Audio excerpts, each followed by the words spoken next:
checking. Yep, it's working.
All right, is everybody ready?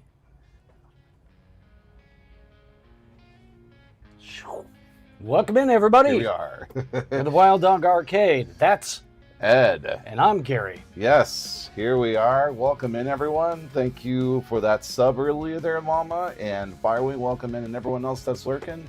Glad you can join us. We've got a lot to talk about tonight. Yeah, so as many of you know, we were off for a little bit because we went to the Chicago Pinball Expo. Yes. Played a lot of new games, played a lot of cool homebrew games, and we got a big list here of things we've played. So a lot of these are new to us, so some of them may not be brand spanking new, but it's the first time we've played them. Right. We're going to do some quick review of some of the game and other things. And we'll be talking to you guys, so give us any questions or any feedback, or you know what your thoughts are on the games are. This is kind of an open forum for everyone, so that we can all have a little fun with it tonight. TK Turk, how's it going? Cammy, how are you? Top Bob, welcome in. I wonder if meeting me is, well, honestly, meeting everyone out there that said hi to us. And if I miss anyone, let us know that we missed you. Also, sorry if we stayed a little longer on the machines because we were playing really good. Yeah. So we'll have to make a note of that. There was one game in particular I felt really bad about. I had a killer game on Avatar, and this couple was standing behind us, and Ed was actually playing really good too. So it took us a while on that game. It did, but we had so much fun. It's a great game. Hey there, Ultimate. Hello. But yeah, we'll be talking about all that sort of stuff, and then I think the first thing we're actually going to talk about is the general con itself. So we'll jump into that here in a little bit, and then as we work our way through, we're going to do everything in alphabetical order tonight of all the games that we went ahead and played or we saw and filmed. Here we go. Here's the opening to this. And you can let us know the volume is not quite high enough. Yeah, it's only a small portion here. Just ask your doctor how pinball can help you. My wonderful face, I know. Yeah. Had to do something a little weird and out of ordinary to open everything up, but here we go. On the screen.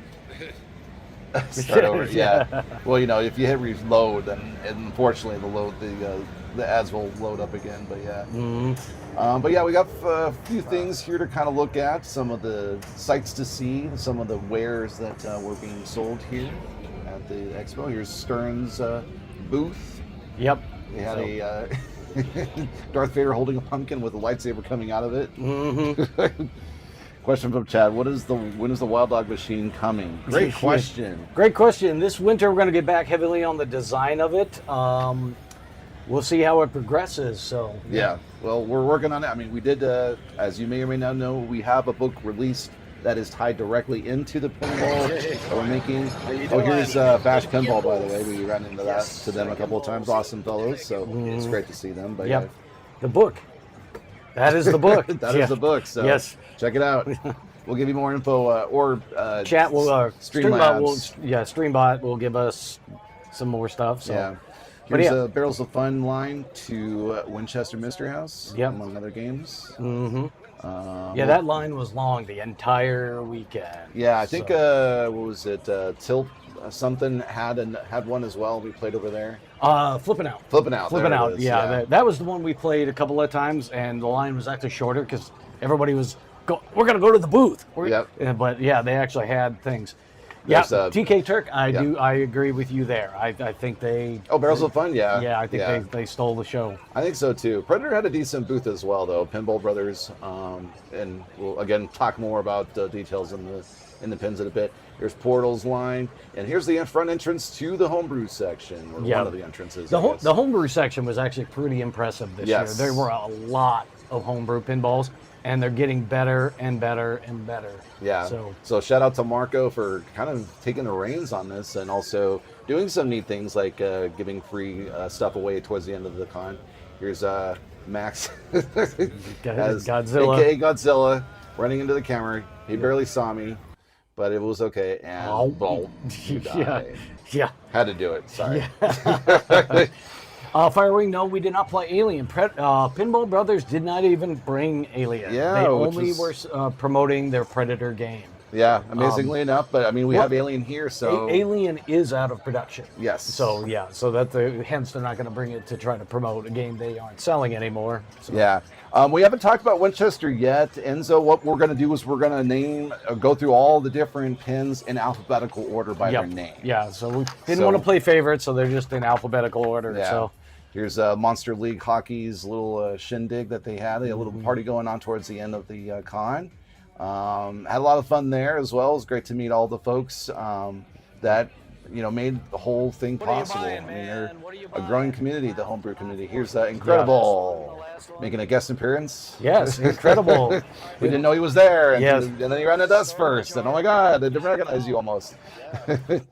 Did Godzilla play Godzilla? Not that I was aware of. I didn't see him. Oh, he did. I think did he? There were pictures that were on the internet of that. So, yeah. Of course. See Corbin's at Sonic. Yep, there he was. Hey there, Strange Yado. How you doing? It was nice to talk to you at the Dune line. Yeah, it was good to see you as well. Definitely glad you guys all said hi to us. And again, if we missed you, Sorry, there's a lot going on Yeah. in there at the con in general. Yeah. Here's I think Jersey Jacks, and we did see a little bit of American Pinball. There's not much left of. They're just trying so- to they're just trying to sell the last of the games they've produced. Yeah. So here's me, of course, doing my silly thing in front of the little flame. Did you get Winchester Flyer at least? No, we did not get a Winchester Flyer. Oh, a Flyer. Yeah, I don't think they have them out there, or maybe they did. I don't recall getting Oh, one. wait, this is the mothership? Yes. They actually had it working this year, although it was broken at the time we approached it to play it. Right. It's like one of the biggest. And I still can't get over this topper. I love the topper from Alice. Yep. And this, of course, randomly comes on the TV while we're in our hotel room at the last day. Yeah.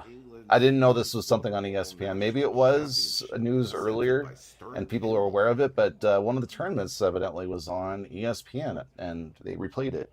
So more pinball to air on ESPN in the future, we will have to see. We will have to see. Yeah, that is for sure. And that was all this weekend. I just wanted to show you the general convention. So yes, so that's sort of a little icebreaker, if you will. yeah. Yeah, that was the Cheshire Cat there. Yeah, that was the Alice's Adventures in Wonderland. Yes. The big game from Dutch Pinball. Yes, so So- we're able to walk around just about any game. Speaking play. of the not big game, Yes. we have Alice Goes to Wonderland. Alice Goes to Wonderland. So this is the flat pack pinball machine by Wonderland Amusements here. Yeah, and Firewing, yeah, we would pretty much be able to play pretty much anything. We did have to wait here and there, especially in the middle of the day, but yeah, here you go. Here's Alice in Wonderland. Showing a little bit of the underbelly of the play field here to someone else, and we did get a chance to jump on here in a moment and play a little bit of it. Yeah. And We did get this pretty early in the convention. Mama says it was broken every time she went over there. oh, really? Oh, yeah, it shot okay. He said it kind of works. Yeah, the fellow that helped us out, he said the machine that we're looking at is apparently an older model, and so there was some earlier prototype. Right, there were some adjustments that could have been made that should have been made? Question mark. He said you can adjust the flipper power, and then I'm watching one of the guys play it, and wasn't making the ramp. I'm like, well, then if you're trying to sell this game, you should be upping the flipper power to get the game to play. But at any rate, I was a bit skeptical on any of this, on how it was going to work, because a year ago, if you guys remember, they had nothing to show. Now we have a complete thing. They've been keeping updates on us, for us. Yeah, we did watch the flat pack unboxing video. Yep, So we watched that. this game comes partially disassembled in an IKEA-like flat pack, where you actually have to put the cabinet together, put the playfield in, assemble some of the stuff onto the playfield to get this game. I mean, it's part of how they're doing the $1,000 price point on this game. Exactly. Dude, in Winchester highlights. Yeah, for sure. Kind of want a little Alice. Jenny would love it, I'm sure, better than Sexy Alice. Yeah. Yeah, I mean, it's definitely a good starter pin for anyone. It is not as a faint of heart in terms of making sure you put everything together. I would say advanced level Legos. If your prerequisite is there, then you'll have not a problem putting this together. Yeah, that plexiglass was pretty flimsy. I would definitely be worried.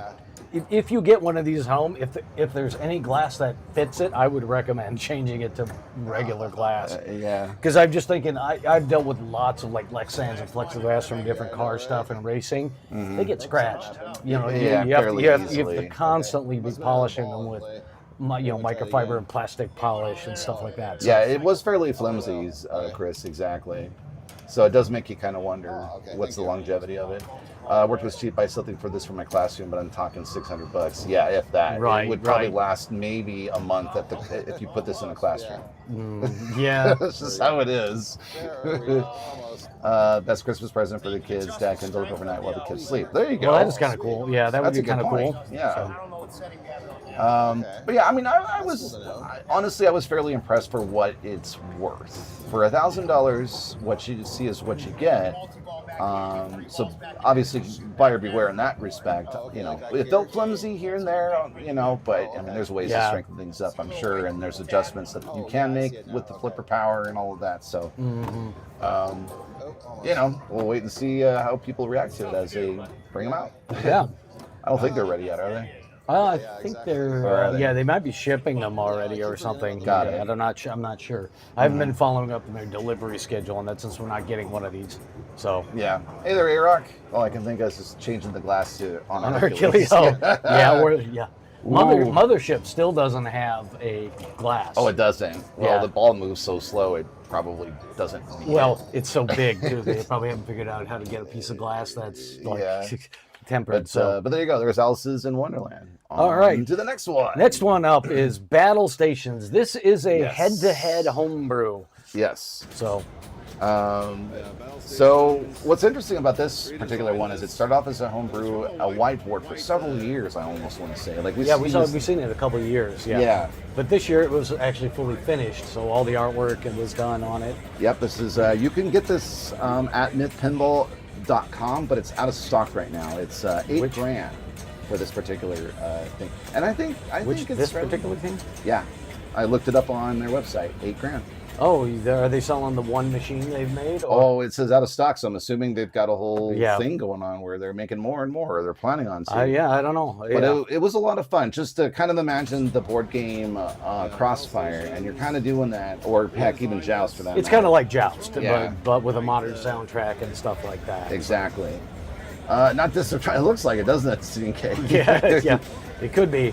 Interesting, the offset the flippers for each side. Yeah, that's what I thought too. Yeah, Firewing, there's been some head-to-head pinball ones. There's a soccer game, plus there's Joust and stuff like that. Hey there, Thunderfoot. Yeah, it's been a while. Glad you can join us. The first game improved as they go on. They already made many changes to Alice based on community feedback. Good. I'm glad to hear that. Good, yeah. Yeah. But yeah, there you go. There's Battlestations. Battlestation. All right, the next up was one of the kind of the anticipated homebrews. We saw they came out about a week before Expo and said they were going to be there. We were really looking forward to playing this one. Yeah. So this one we've got a little bit more for you. We've got some general stuff here, and then we'll actually have some proper gameplay footage for you too. Yep. So first thing is Big Trouble in Little China.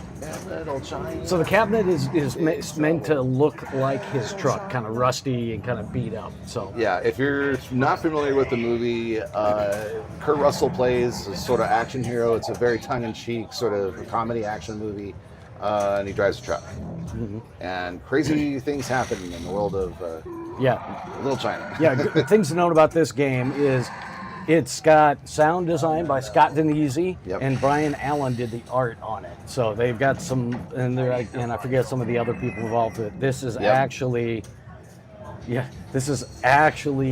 done by a lot of important pinball celebrities, I guess is kind of a good way to put it. So there's a lot of people. I suspect they're trying to get this one picked up by somebody. Oh yeah. Oh, he's the sidekick. She says Randy Martinez also did some of the art. Yeah. Oh, okay. There you go. Wow, I forgot about that. Thank you, Mama. Yeah. Mudflaps, Firewing Mudflap Pinball. Yeah. Mudflap Pinball. He also did Friday the 13th. Yeah, Friday the 13th. It was last year's game for him, and he decided to do this one this year. Yeah. So I'm not familiar with the movie. You know what Mortal Kombat is? Just imagine that. Yeah, kind of. Just a little more campier than if you can believe it. A little more campier. Certainly a lot more campy. Yeah. Mortal Kombat, the movie was a little campy too, but yeah. What else? Oh, they had one of the actors actually do some voices, some original call-outs and so forth in the machine itself. So that was another neat feature about that game as well. Okay. Now, we're going to move on to some gameplay of Big Trouble in Little China. All right, so we set up and did some filming of the game and actually the DMD. It'll change a little bit on. Yeah, I mean, you can literally fast forward if you want to, Gary, because we've got, I think, about 10 minutes or so of gameplay. What I remember too is if you go 6 minutes in, that's when I think I get a multi-ball. So that you guys can kind of see what that mode looks like. But at any rate, this is the beginning of the game, so we'll let you see some of how we'll be shooting and some of the overall layouts. Yeah, I have to say the sound design is fantastic in this game. Everything going on, the lights look great. The artwork obviously makes everything stand out. And it's a challenging pen. Gary and I had a hard time with it, but it's fun. A lot of shots that you got to do and a lot of fun ramps there. He did the art blades in the topper. Randy Yes. And eventually, once you fast forward a little bit, you'll see the back of the playfield as well with the little skull that is also in the view and everything. There you go. Right about there is where you can see some of the further back view of the playfield, and then as we fast forward, eventually we'll also get to see flippers again. But at this point, at least you can kind of see what it looks like back there. Mm-hmm. Is there a post between the flippers? Yes. It's actually an active post. It actually moves and it can check. I don't think it was coded in right. There we go. There's the full view. There's the full view. But yeah, it actually has a kick on that post. So a Medusa post. Oh, Medusa has that game mechanic. Okay, thank you for that, Harpy. Oh, okay, there you go. Yeah. Big, yep, that's right. Big, few big names in there. Yep. But yeah, I think they've done a really good job with this in general. I really can't wait to play more and more and see what the modes are. Each time we saw things come up for.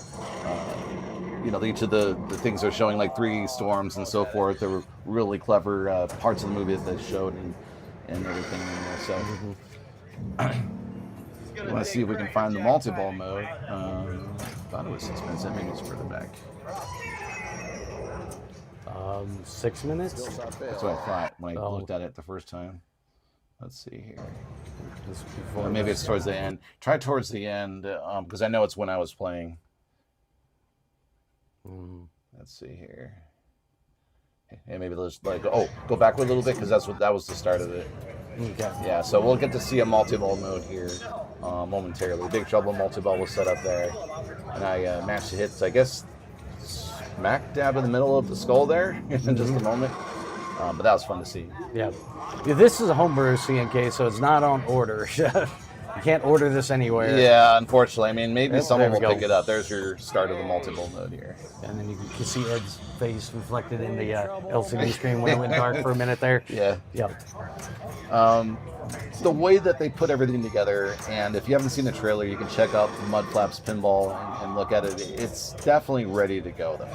I have a feeling that... Yes, there's a few, obviously, coding tweaks and things like that, but it's pretty well produced. Exactly. So we were quite pleased with it. Was the skull only decorative or is it active? It's decorative. There's a scoop you hit underneath it, so it's just a sculpt over top of it. Yeah, I don't think it spins or anything like that. It kind of looks like it would, though, doesn't it? I think Fireball 2 has one as well. Okay. Yeah, with the post, yeah. Wild man hit. Apparently, I failed the wild battle, but there you go. Lots going on in that game. Definitely looking forward to seeing this again and playing it again, however it may be. Oops. You remember the skull in No Fear? Yeah, there you go. Yeah, there's a skull in that one too. Yeah. Yeah, that's it for that particular game. Yeah, on to Black Knight 3000. Yeah, so somebody did basically reimagining of the sounds. I could tell you who it was. In fact, and I'm going to mispronounce her name. I apologize. Zolt Ziziska. Zolt Ziziska. Yes. Basically turned a Black Knight in 2000 into a Black Knight 3000. There's the guy's name. Yeah. I guess you threw it in there for that.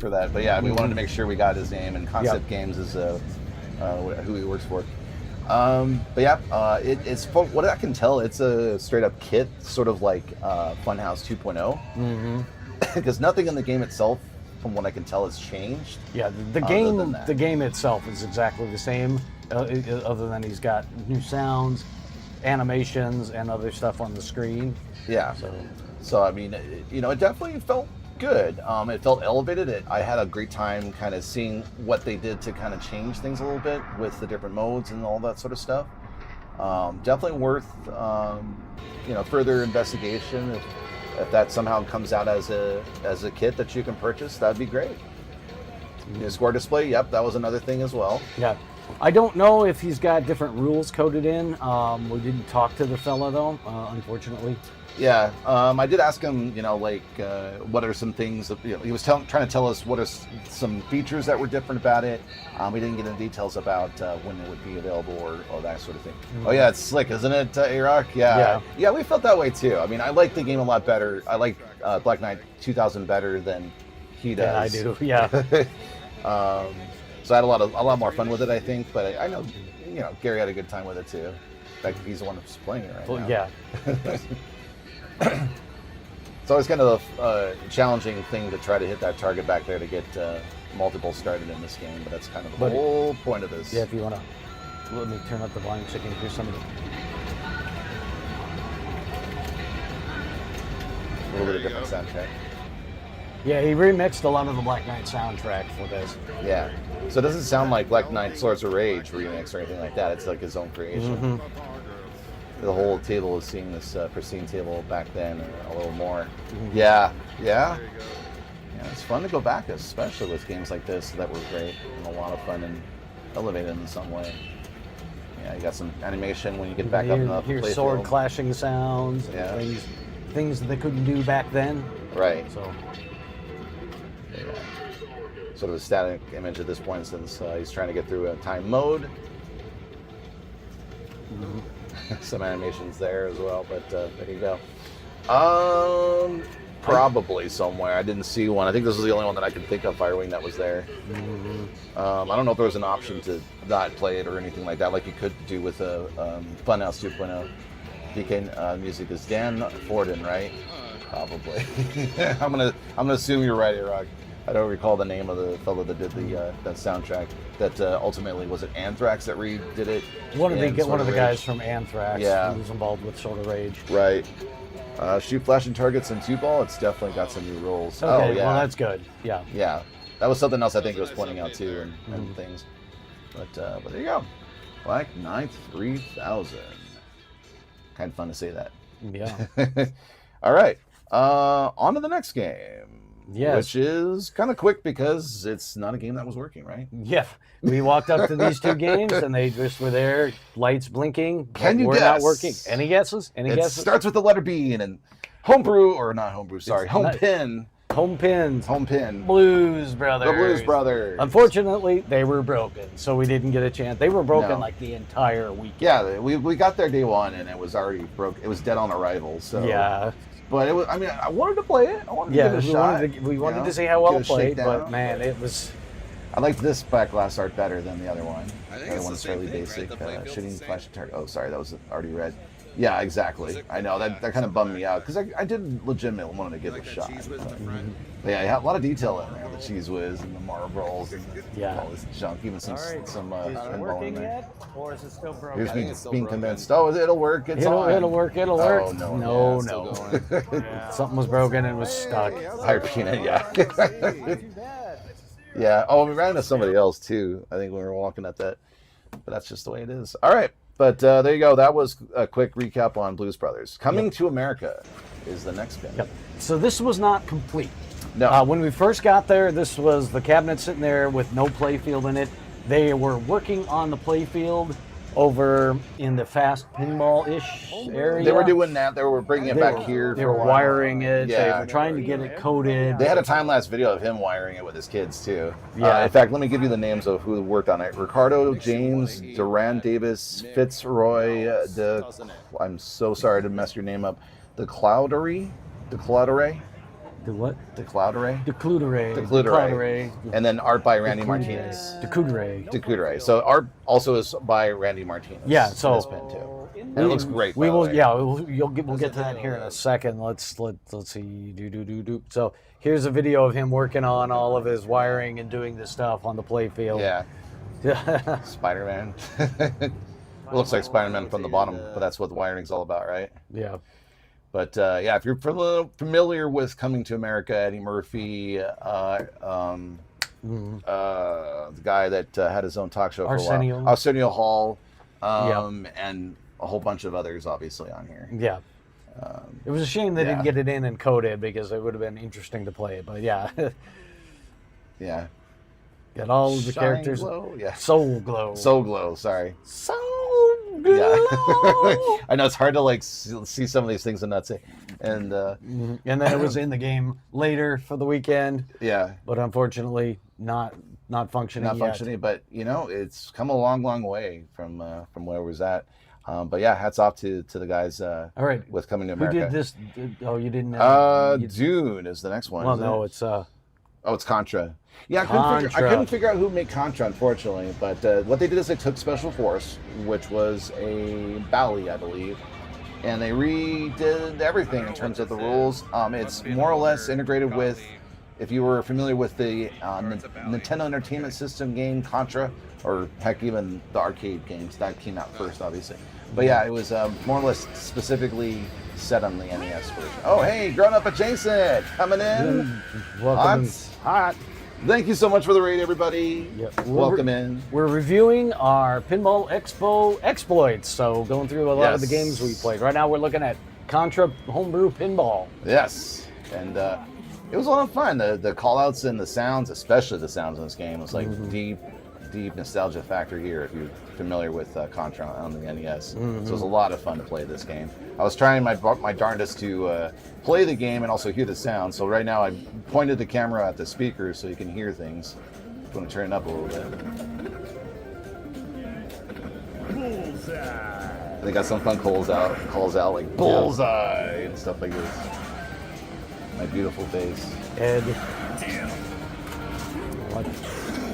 This is a fun one because it's based off of the Contra NES. Yep, so it's using a lot of the sound effects from the Contra game. A lot of sound effects that were a lot of fun. I highly recommend. I expect at some point he's going to take the play field out and potentially redo it. Redo the artwork on that. So yeah, but that was a homebrew conversion reskin of Special Force Firewing. Yeah, it was pretty awesome. Yeah, going up adjacent.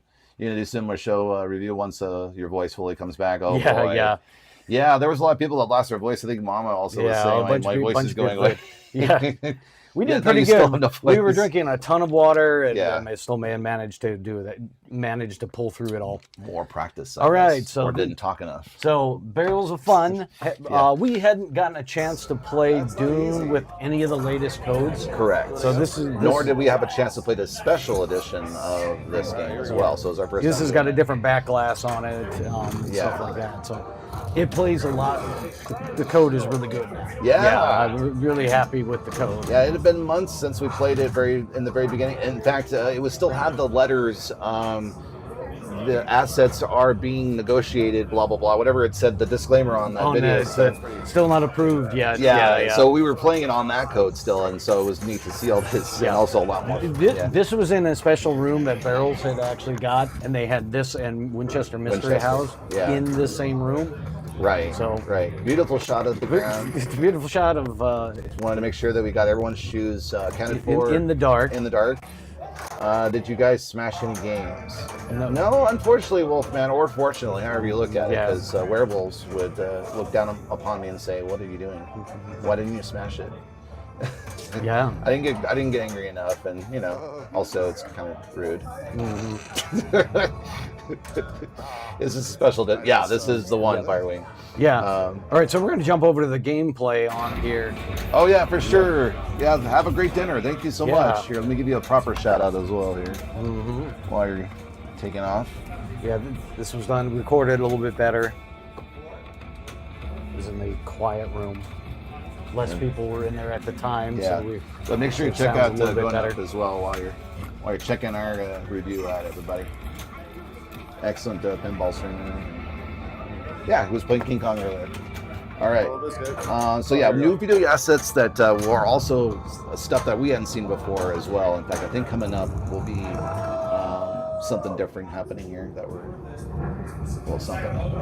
Harvester Battle. Yeah. It had been the first time we played it, and it grew on me at the expo. Oh, that's good. Yeah, a lot of games will do that. For a while, you may not, really connect with it in the beginning, but as you play more and more, it's kind of amazing what changes. Yeah.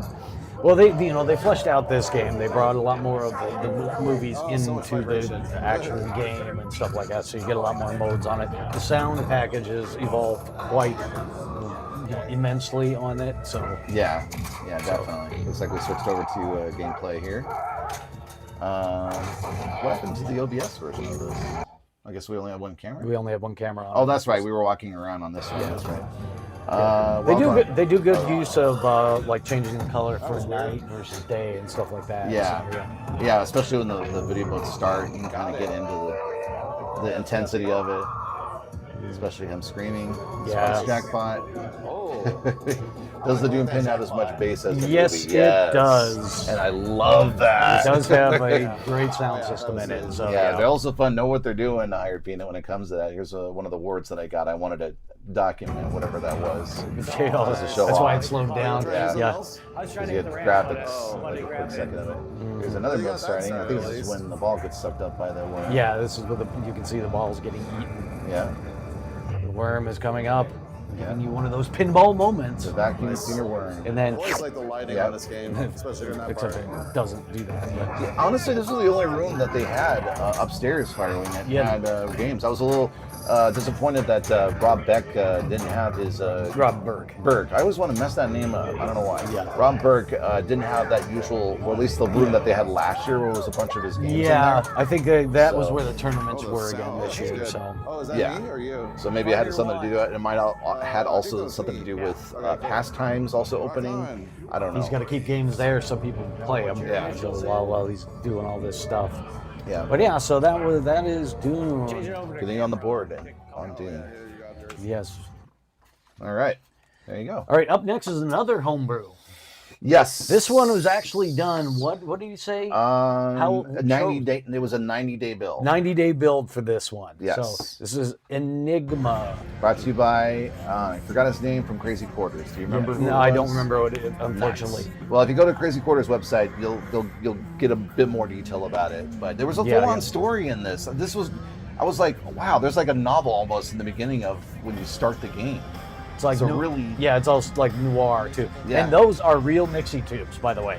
Yeah. I was already blown away with that. Yeah. And the soundtrack's neat. Yeah. Crazy Quarters is an arcade up north of us by about an hour and a half. Yeah. 2 hours. Yeah. We went there once. Yeah, it was good. Yeah. They really got the style figured out and all the intensity. He doesn't have any rules in it, so it's just playing at this moment, really. Well, I think one of the flippers wasn't working. Yeah. Unfortunately, too. Nixie tubes. Nixie. Yeah. So they're basically a series of like different letters that turn it on and off in. Like think steampunk. Yeah, like, steampunk. Like you see numbers in a steampunk movie or some such or whatever, then that's what you got. Yep. Yeah, he didn't do. It's not an LCD screen trying to replicate Nixie tubes. It's actually like LED Nixie tubes. Yeah. So basically, it's every number is in a layer, one behind each other, and they just kind of turn on. So instead of having a segmented display, you turn on the numbers. You turn on the number you need. Yeah, exactly.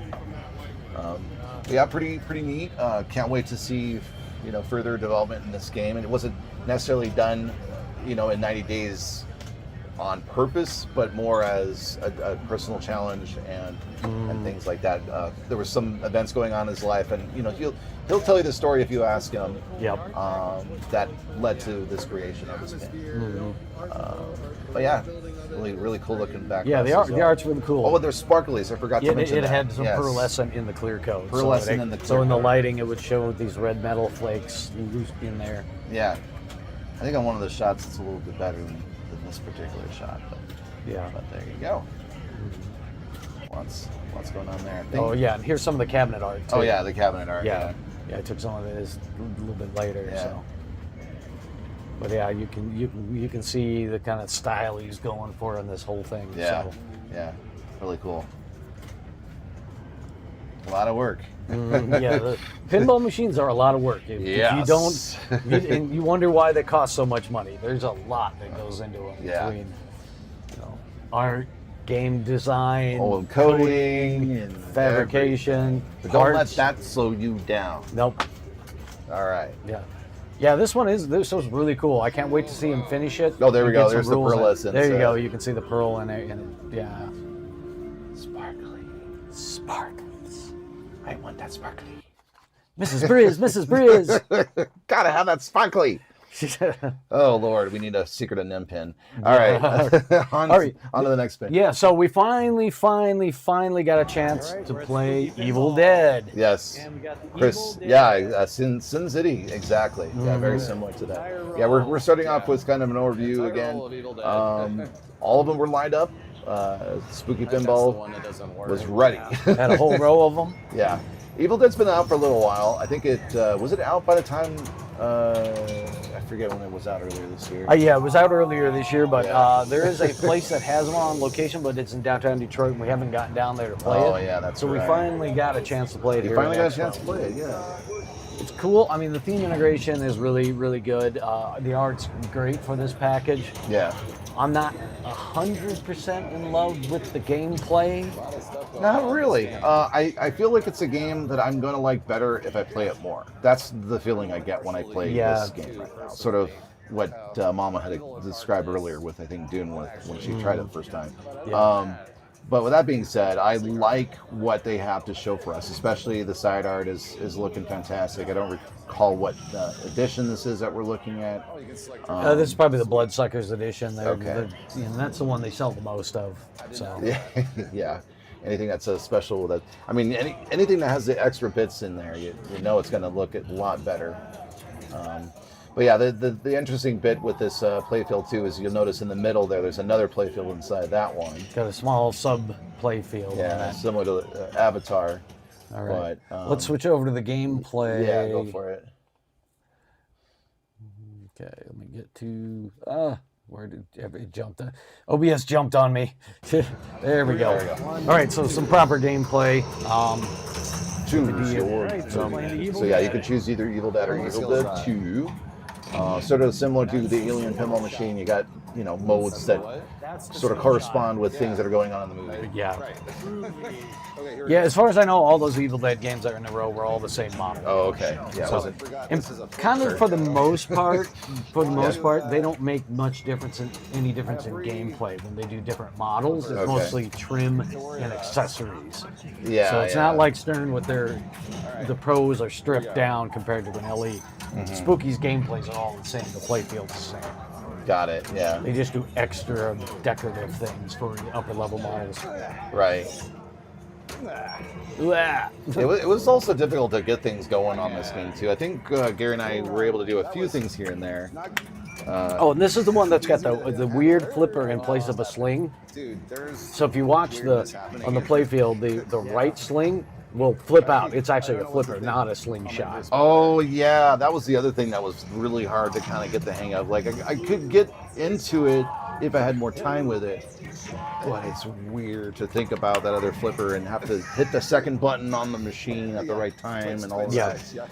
Yeah. You'll see it. There was another button on there that would operate this flipper, and literally it's like a slingshot in any other game. So right above the flippers, you normally get the slings that when the ball hits it kicks them. Yeah, right there. Right there you go. It's on the right sling, upper sling. That thing right there. Yeah. It's bizarre. Yeah.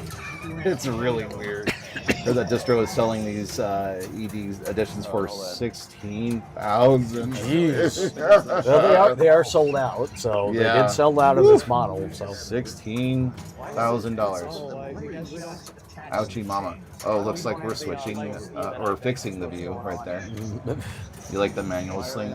Oh, a manual sling? Not necessarily. It's more. Yeah, it's kind of like a manual sling, but it's a flipper. There's a whole. There's a whole back of my head that we left alive. All right, we're gonna skip it. So on the left side, there's an entire level of drop targets that say groovy. Those are actually 6 drop targets. And that flipper is kind of designed to be able to hit those repeatedly. Yeah. So, I mean, I want to play this more so I can get familiar with it because I have a feeling that it's definitely a feature that you can have fun with once you do it. I don't want to be annoyed by it. I want to be in love with it, or at least, get it. How do you enter the sub-play field?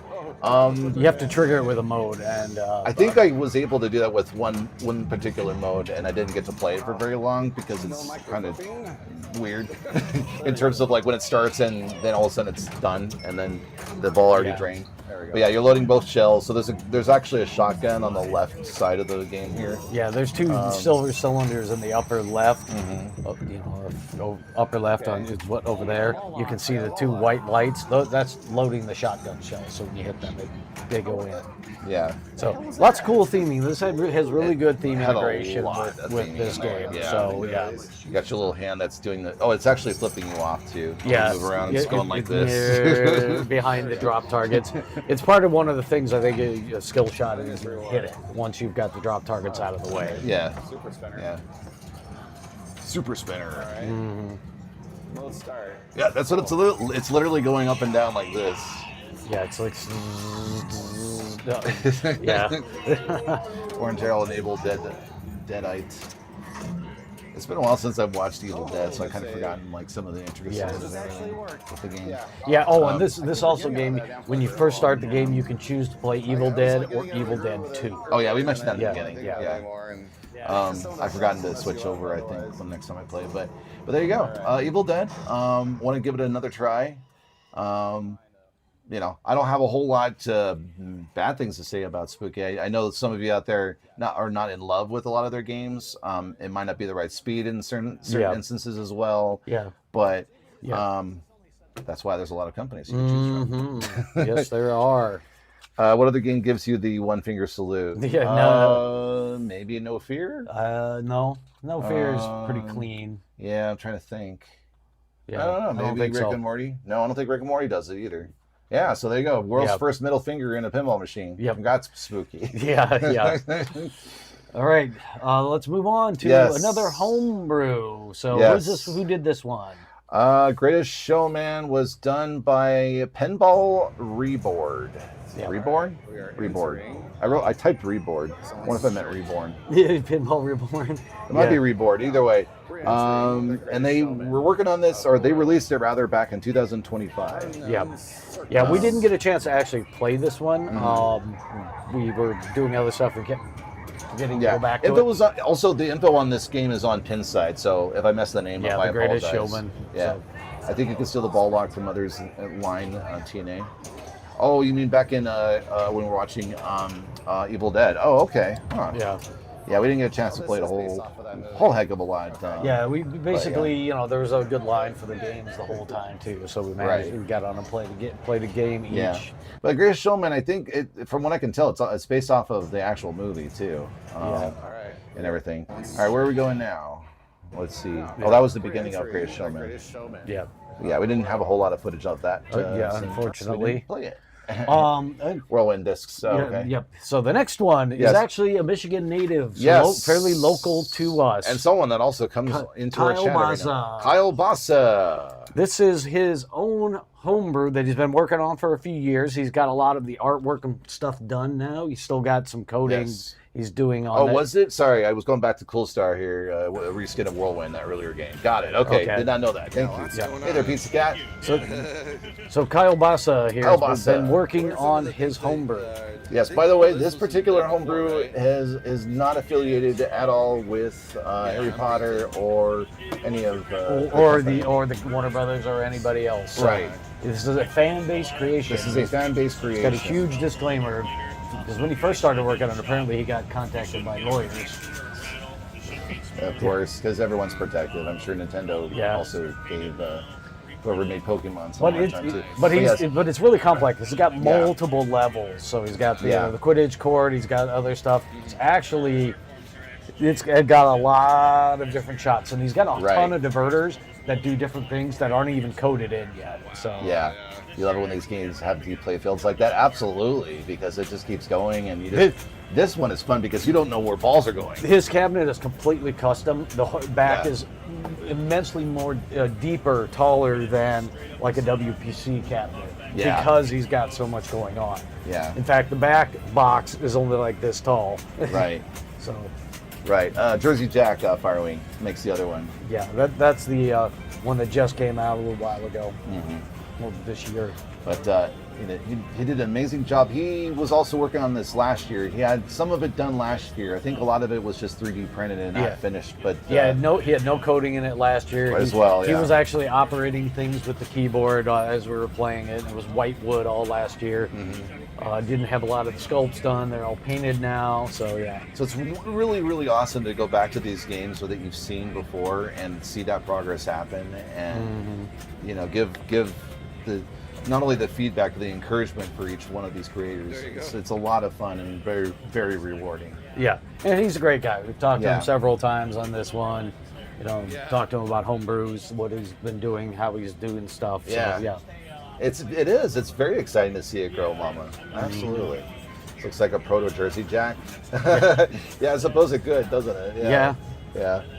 But that's kind of the unique, fun, amazing. Yeah. Oh, there you go. There's a good view of the cabinet. It's really deep in the back, and he's got a really short back box with just basically the speakers. Yeah. Tonga, how you doing? Yeah. Hey, how you doing? Yeah. It was pretty awesome indeed. Yeah. Yeah. We're in the middle of kind of going through all the different pins that we saw at the Chicago Pinball Expo. Those of you are also just joining us. We're also going through a lot of homebrews, and that last game that you saw was a homebrew pinball machine. Yeah, it was a homebrew. So there was a really strong homebrew pinball presence at Pinball Expo this year, and they're getting more and more fantastic each year. So speaking of that, here's another one. Hellraiser. Yeah. Scary. Hellraiser was done by Clint Jarrett, released back in November 2024. We have not seen it until now. Mm-hmm. I didn't get a chance to play it. I don't think Gary I did didn't either. So. But it was a very, very, very beautiful machine. Solid state, also interesting to note. Using the alphanumeric displays as opposed to an LCD screen. Mm-hmm. So they went with more of the classic vibe, mind you. The playfield looks like a modern game with all the artwork style and sculpts. Yeah, Tonda, we had a lot of fun at the expo. We're really, really excited to show you all that we had fun, as well as all the highlights and everything. But it is pretty cool. You played it at Free Play, Florida. Nice, nice. Mm-hmm. The box wiggles. What box wiggled? Oh, inside the machine. Yeah, the Hellraiser box. Ah, yes, yeah. All right, onward we go. Another homebrew. And Max Fury Road. Yes. So we actually got to spend some good time on this one. So we'll have some real gameplay for you after the general. And apparently this has been worked on for at least 6 years. This was started back 6 years ago. Sick Nate is the name of the person. That's the pin sign name anyway. Of who made this machine. The pipes on the topper look fantastic. The theming is on point. And the bass is tremendous in this one. Yes. And the pop bumpers are also pretty interesting. Gary, talk about the pop bumpers in this game. Well, this one had custom pop bumpers. So he engineered his own pop bumpers. They're about half the size of the real ones, and they're using basically the ball to create the short on it. You can see them back there. They take up a lot less real estate than the conventional ones. Mm-hmm. And I kind of like them. Like, if you got pop bumpers, because everybody goes, pop bumpers have been the same for so many years. It's like this guy actually re-engineered them. Which is really cool. Let's see, Cool Mech. That's Bait. I don't know who Bait is. I haven't seen this person. I heard the pipe smoke too. We did see that smoking. Oh, for Mad Max? Yeah. Oh, I thought it was only in Steamboat Willie. Okay, cool. I didn't see that one. I don't know if they might have not been working at the time we were looking at it. Oh, okay. Or we didn't hit the mode that had the smoke. Made it smoke, yeah. We had a lot of modes on this, though. Both Gary and I had a really fun time playing it. In fact, did we have gameplay with this? Yes, we have gameplay. Oh, yes, we do. We have gameplay. We'll turn off the... Turn on Mad Max. Yeah. Oh, and the bass. Oh, my God. The bass is so strong to the point where the camera that captured the LCD. It makes it go... pardon the LCD camera going... It gives you an idea. It's immersive on how much shaking is going on. Oh, a lot of shake going on. Yeah, because we had a camera that we had magnetically mounted to the lock bar, and there's a couple of games that the bass gets so strong, it was vibrating the camera. Yeah, it was pretty nice. This is Mad Max Fury Road. This is a homebrew as well. Another homebrew done by Sick Nate. Not sure the real name. But it's probably his pin side name. The pin side name, thank you. Yeah, unfortunately, I wanted to get a little bit more of the playfield, but it was a little challenging to try to get everything in the screen and realize, hi camera, you didn't zoom all the way out. Thanks. Yeah. So, but that's okay. It still came out great. I appreciate that. You know how it is as an artist. You want to get everything right the first time. Yeah. Fury Road is lit. Return ball to plunger. Yeah, this This had really good, kind of theme integration and sound integration on it. So. Yeah, there seem to be a lot of different modes that you can do in this game. I don't know how complete it is, but it's 6.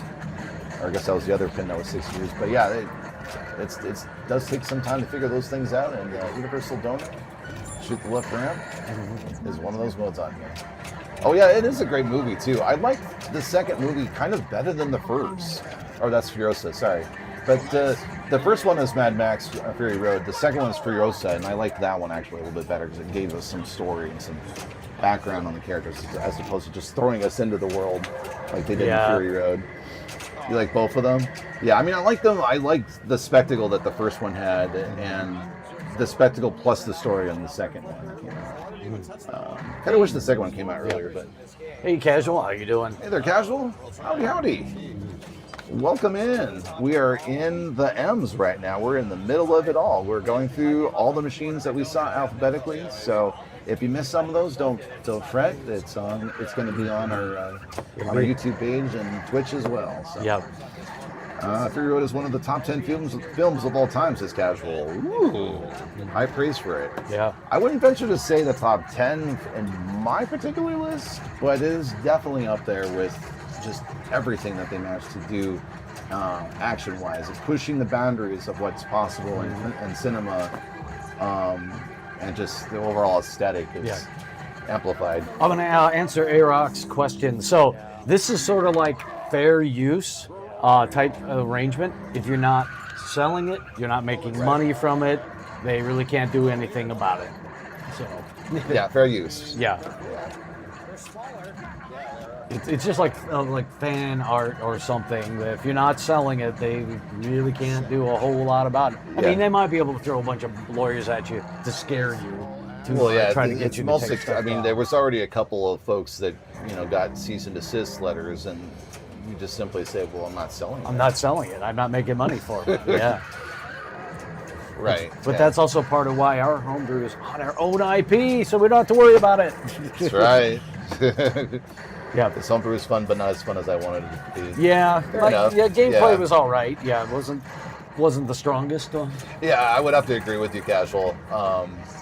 But again, I for all we know, it's still in development, or you can simply add more to it and things like that. But yeah. I mean, it's a homebrew. The guys always keep tinkering with it. Right. They don't stop. Exactly.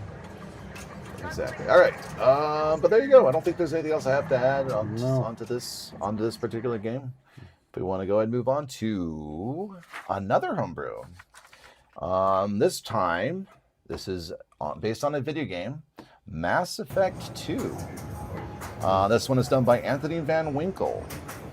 And I don't recall how long it took. It is on a website, or there is a website available. Someone's bouncing the game. I see a phone with a leveler on it. Mm-hmm. I guess he was just getting things getting the game set up. Yeah. Okay. From what I remember, it was fun to. I'm not familiar with the game. I at least kind of know the characters because there's some really fun, unique characters in there. But from what we were able to play, I don't know if we have any more gameplay or not. That's the only I was able to play it off camera a couple of times, and I had a lot of fun with it. Yeah, it was broken at this time. Yeah. He was fixing it. So. Homebrews they do break a lot. That's kind of the theme. Get used to it. It's just the way it is. Yeah. If it's broken, come back later. They'll hopefully have it fixed. So a lot of those guys will help each other get games run back up and running. Yeah, Tonda says Mass Effect 2 was so great, but I haven't seen this machine. Yeah, if it's a good game, I'm hoping that it was also a good pinball machine that's based off of it. Yeah, this is a homebrew, so it's a 1 of 1. Yeah. So. You didn't get a game on Mass Effect that was down a lot. Okay. Yeah. You never played Mass Effect Top Bob, but I've seen how cool it is. Cool. Mm-hmm. Yeah. But there you go. All right. Now next up, another M. From Turner Pinball, we got Merlin's Arcade. Turner Pinball, who did Ninja Eclipse, has now made this one. Yeah. So they have the game open, and take a look at the back of this thing. These are giant boards. Yeah, they're giant boards. Not very many wires. So. Yeah. Hey, EYI. Thank you so much for that. Yes. 30 months. Really appreciate it. I was looking at going, oh man, imagine if you have to replace one of these boards. Oh my goodness, Yeah. Where was this table at? Asked Shadow.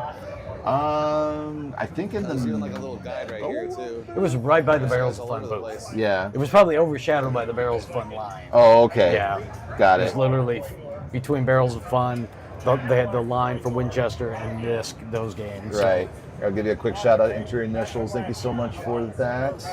Definitely check out his stream if you guys haven't yet. Merlin's Arcade is way more fun than I would have expected. I hope my local place gets one, says Casual. Cool. We're going to tell you what we thought about it in a moment here. Yeah.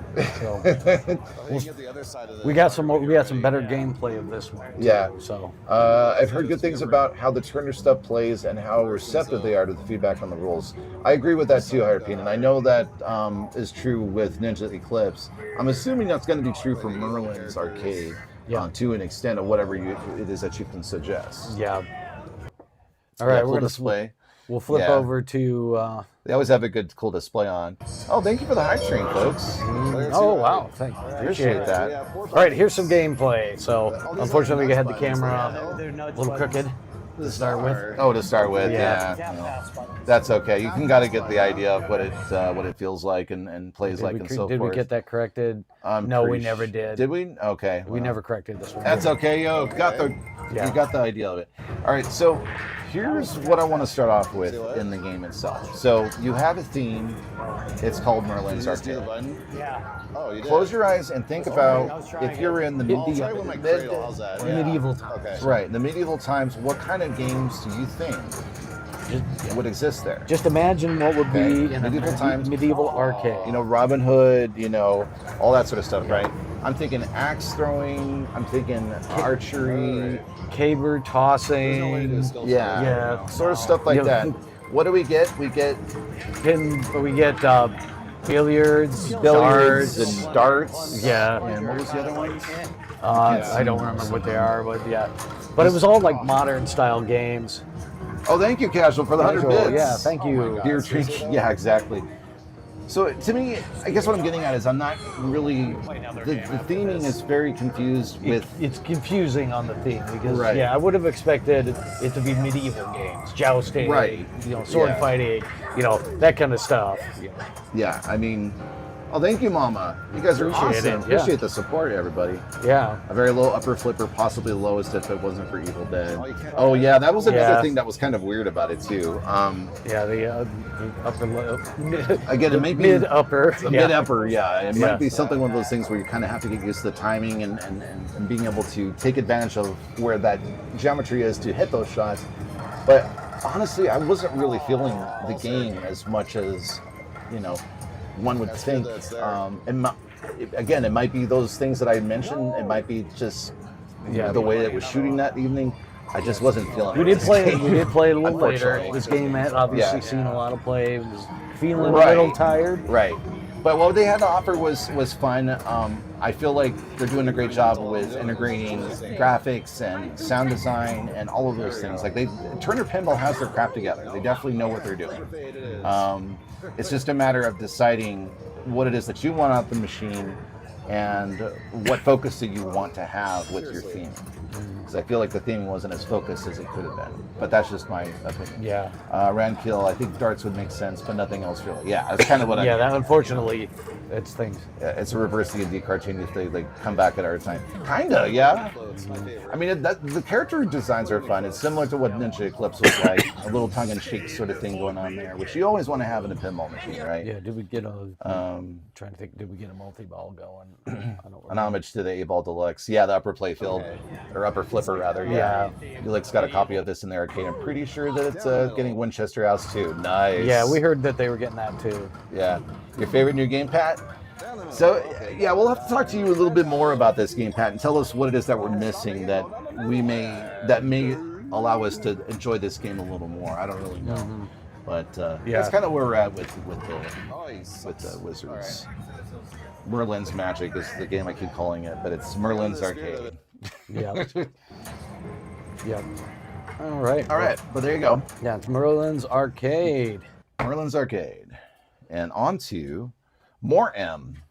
Another M game. Another M. So this is another head-to-head homebrew.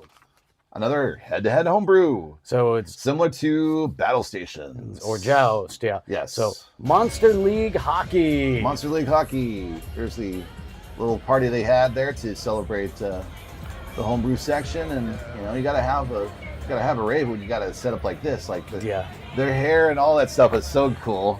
Yeah. Hats off to I gotta say their name. Where are they? You did not get that on the list. Oh, I had it. Oh, you didn't. Hold on, let me go grab it. It's on the other. It's on the other. Yeah. Thought I wrote it Ed down. was having fun with the zoom on the camera. Yeah, 5 cans of hair cement is about right. Oh, there it is. I found it. Yeah. Okay.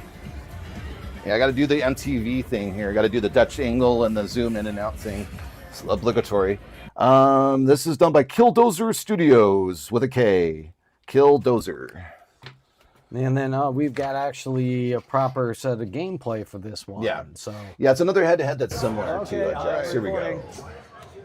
And I think it's done by some rules similar to hockey. I think there were some things kind of thrown in there. There were 3 periods to the game. So you're essentially playing hockey. Yes. But with monsters and lots of UV lighting. Yeah. Hey, Mr. Dark, how's it going? Welcome in. We're checking out Monster League Hockey. Yes, Monster League Hockey. So this is a head-to-head player. All right, here we go. Oh my God. Holy crap. Yeah, I'm wondering if this is a bit more steep than Joust was too, or something. I don't know. It's hard to tell. Super well designed and very well executed. Yeah, exactly. It was a lot of fun. Yes, Firewing, this is a time game, so each period lasts a certain amount of time, and it's on there on the LCD screen. So 5 cans of hair cement each. Monster League Hockey was a ton of fun, but it came at a bit less fun when we realized that the strategy was just to flip a lot less. That's sort of similar to Joust, because you have to be very, very strategic in where you hit, as well as Battlestations. Battlestations, we finally figured out that you were supposed to go after each other's bumper, like I guess sort of destroy the reactor. Yeah, sort of like a reactor. Yeah. This one, I guess like you said, it's a different strategy that you're kind of accustomed to, especially when it's a 2-player head-to-head thing.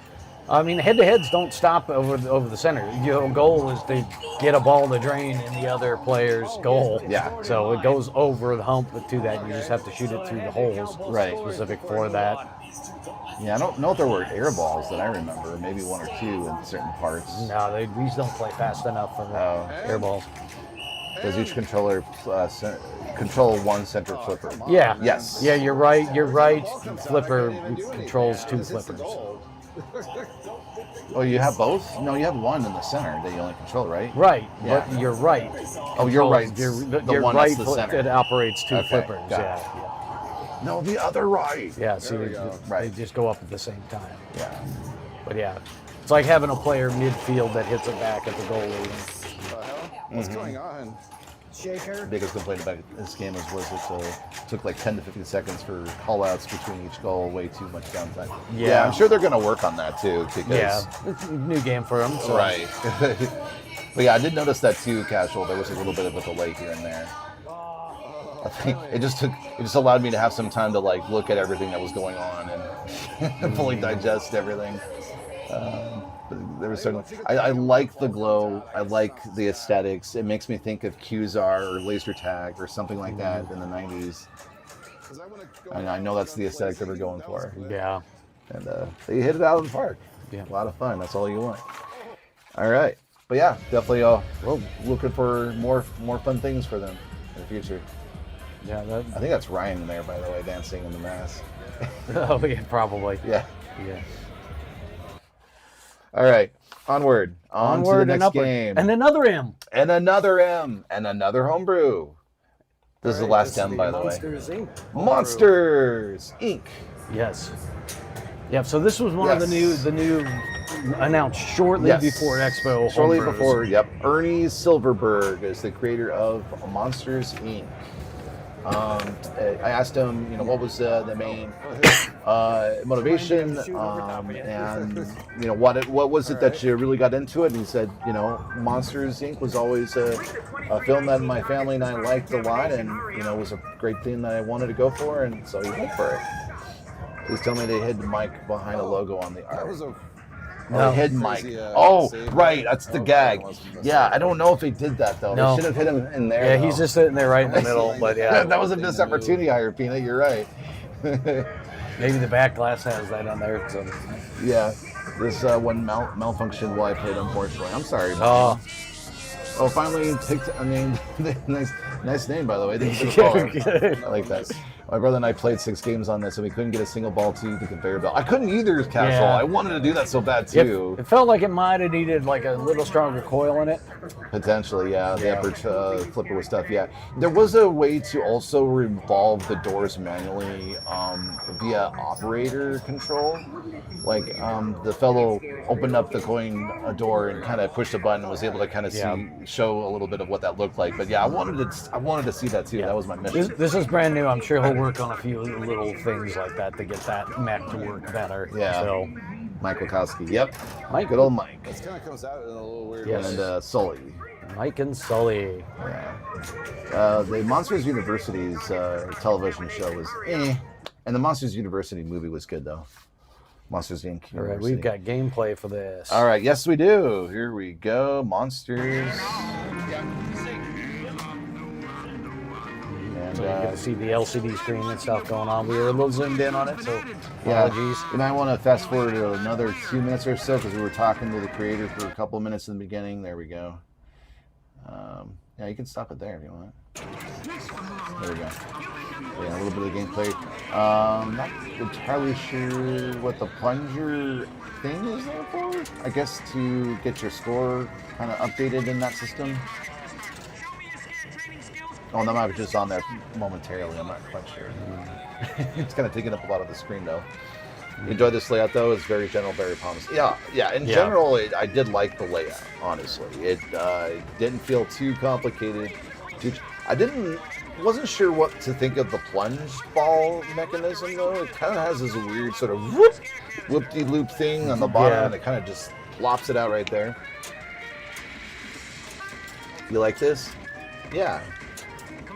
I'm just hoping that plunger ramp doesn't malfunction later on. It looks like it can be a little janky, but no. But it is homebrew. They will work on it. He wanted a lot of white space. Yeah, see, that's kind of the advantage when you have that is you have a lot more space to work with if you've got kind of a abbreviated plunging situation. Yeah. A lot of times people do that, so they up in the upper part it's wider. This was a pretty. I don't know if this. I think this was a wide body too. So. I think so. Yeah. I believe that was mentioned. So I had to watch your video because I want to see more opinions on other issues. Yeah, for sure. Mm-hmm.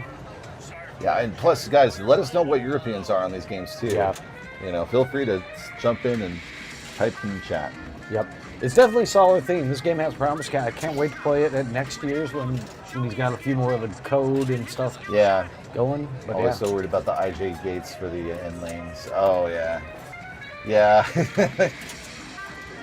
Indiana Jones. Yeah. Yeah, the narrow escape. Escape. Yeah. Those gates are always tricky and a little nerve-wracking to say the least. But I've noticed that's sort of a game it's sort of a feature in games now that are coming back, which is fine as long as they work. You got to give it a nice tug, a nice thump on the side to get the ball to go all the way through. Yeah, I can have more than one guilty pleasure like Shrek. Absolutely, CNK. Yeah, I would have to agree. Monsters is a solid game for a pinball machine. I think it was a good pick for sure. And something that I would see JJP definitely picking up if they wanted to do more Disney too. Kind of the style I sort of imagining and taking hold of. Right orbit looks ultra dangerous. Any slower shot in danger, feeding right out. Yeah, when it comes out of the right orbit, it does look like it's aimed if you had the right speed right down the middle. Mm-hmm. So, but that's a lot of orbits to be honest. Yeah. So. Oh, I just did that. Went out the gate. Whoop! Yeah, and then it goes and bounces, knocks the gate open, and then it goes swoop. Yeah. Powered by Fast Pinball. Yeah. Sponsored by Plunger. Yeah, it was good. I mean, impressed so far with everything. Do. All right. Had you casual? Nice. Yep.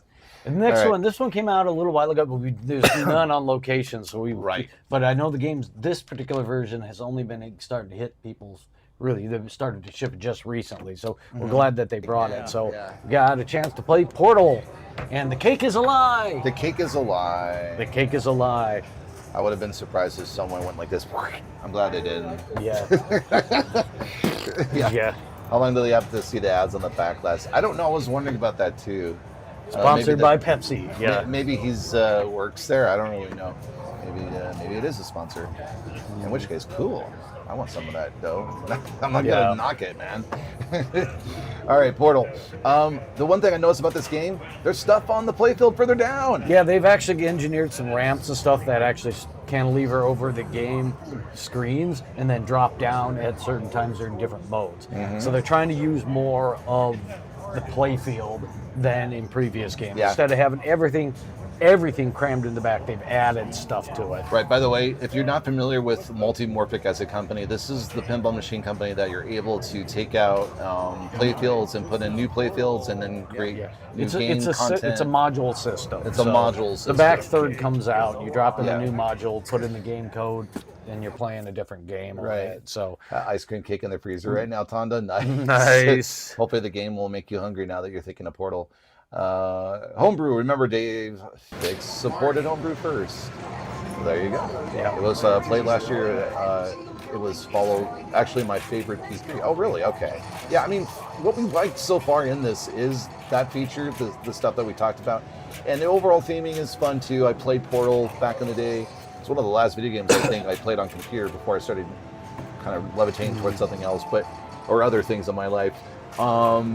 The theming and the modes look pretty fun, and it looks complicated in the sense that it looks just as just immersive and huge as if it was the video game itself. Because it looks to me like there's different rooms that you can go into.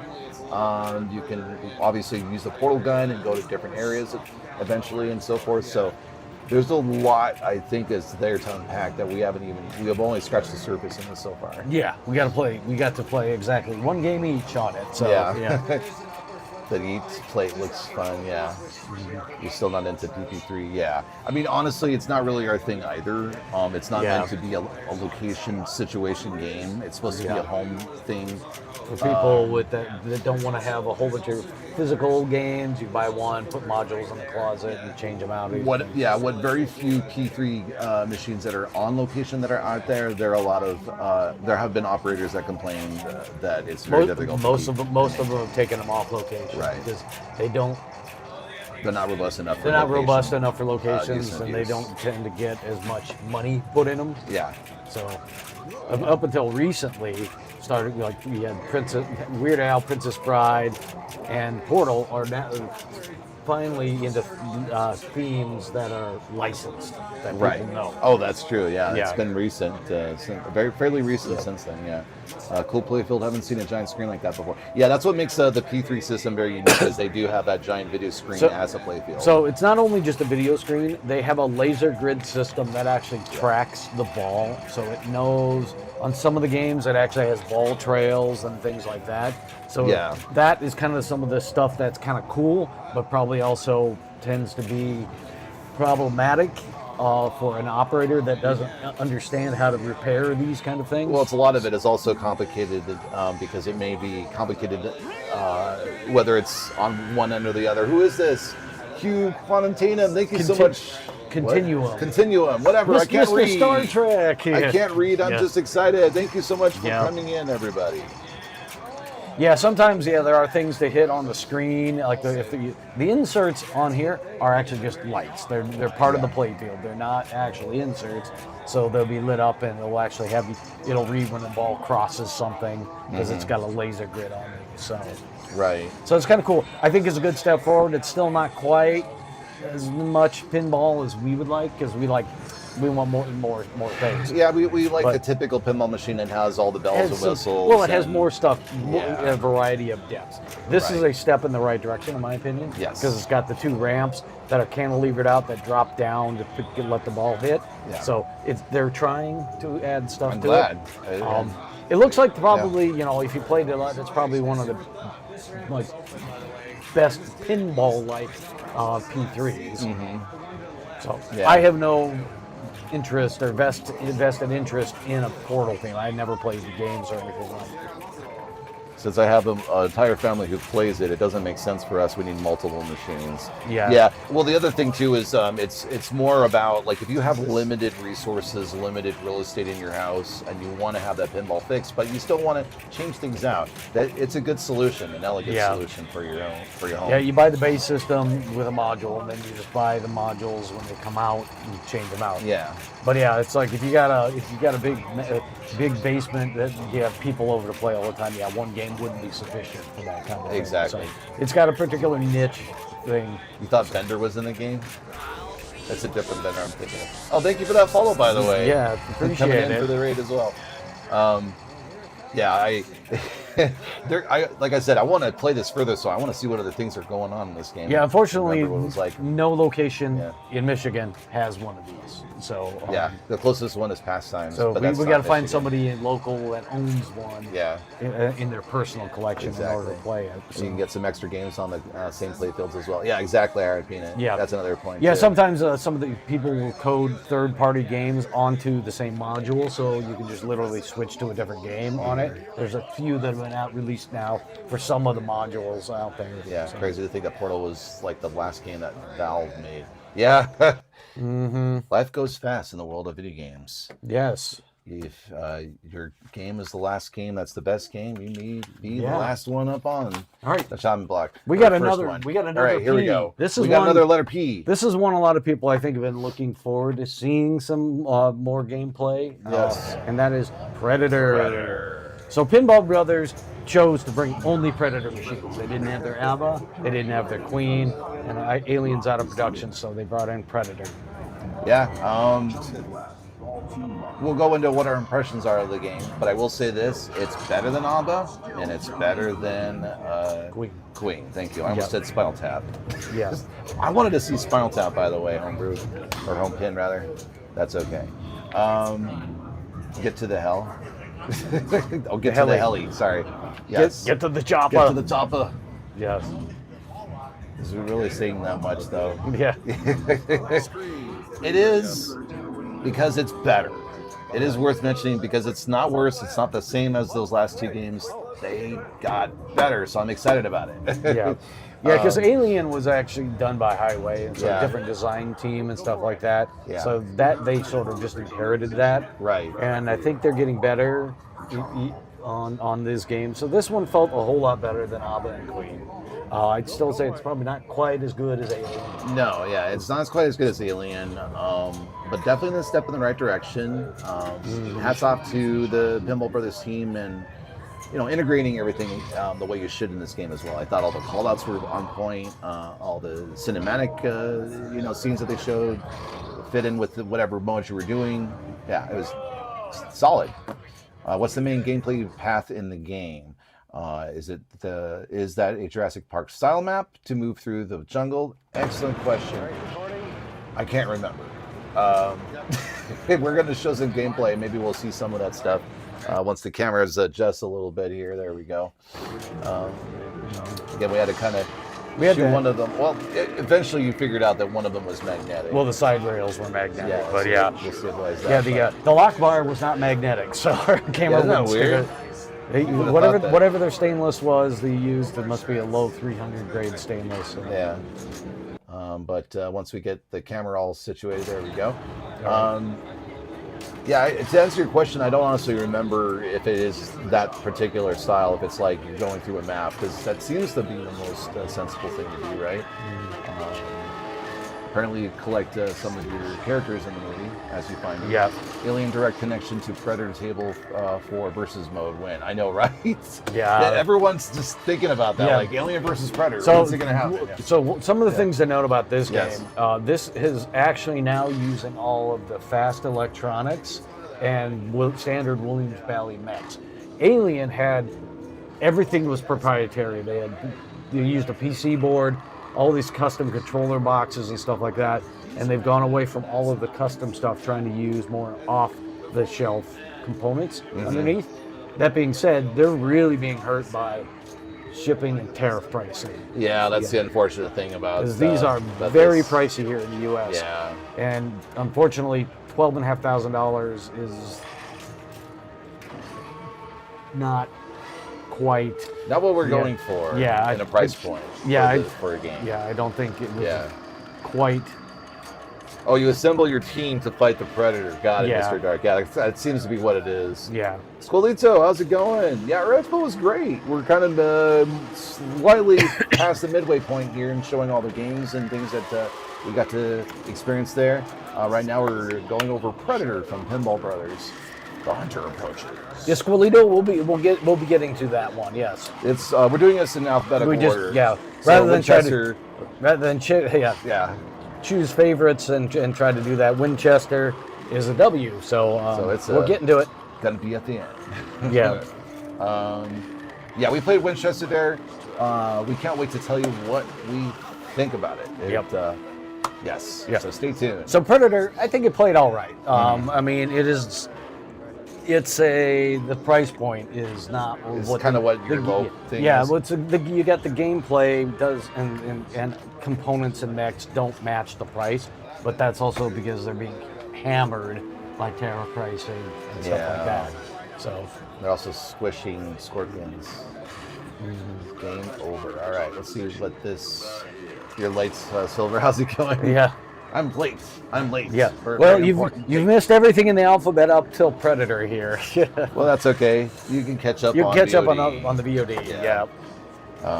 But yeah, it is a tough price point. But it's a challenge out there, and you guys feel it. We all feel it, right? Whether it's the groceries or the pinball that you play. Hawkins is collected. Oh yeah, by the way, that reminds me. Pooch, was it Pooch? Whatever one of the characters, one of the actors was there signing autographs. Oh, Chavez? Yeah, I don't remember his character name. Anyway, he was there at the booth a couple of times. And he looks good for his age. Looks a lot like his original character.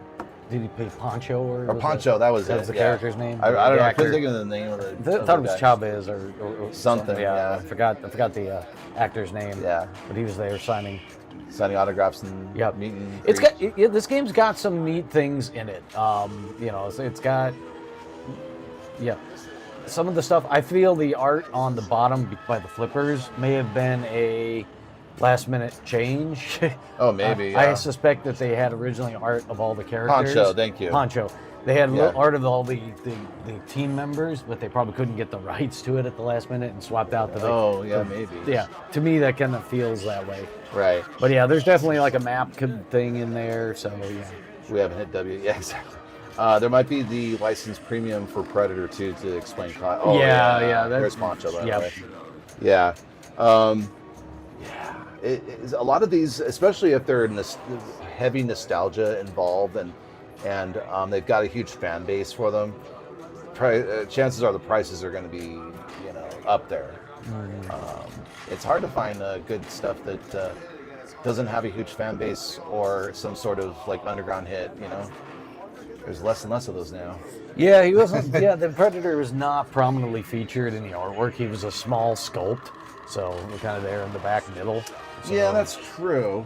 But keep in mind that might actually be what they were going for because since you don't see him for most of the movie, I can buy that for $1. Now, they would have been cool if they had done some sort of like reveal, like a mirrored cover that drops out of the way, so he's not camouflaged, or some sort of prismatic thing that moves out of the way. That could have been something that would have been neat. So like you see those invisible cars, or you've seen videos of invisible cars, and it's literally like a television screen or something. Yeah, I'm just thinking sort of a prism thing that kind of makes them looks like you've seen those things that makes it look pixelated. Yeah. But and then it just drops out of the way. That would have been good. Jesus. Wow.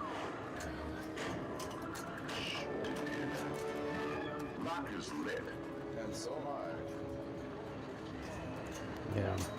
But yeah, it was all right. Yeah, overall, it was a lot of fun with this game, I would say. I think the other thing that I liked also was the overall booth setup in general. I think was really, and having that tent and going in there and playing it with the jungle theme and all that sort of stuff was a lot of fun. Cool. Octo Chris, how's it going? Yeah. So all in all, it was it was a pretty good game. Price is a bit of a miss on this one, unfortunately for us. So, all right. Well, the next one is not quite a game. It's something outstanding. Actually, our friend Ryan McQuaid made this. Yes. So he made for Roller Coaster Tycoon, he had made a topper that was a roller coaster, and it would go around that. He had a glitch here where he glued something and actually glued a wheel.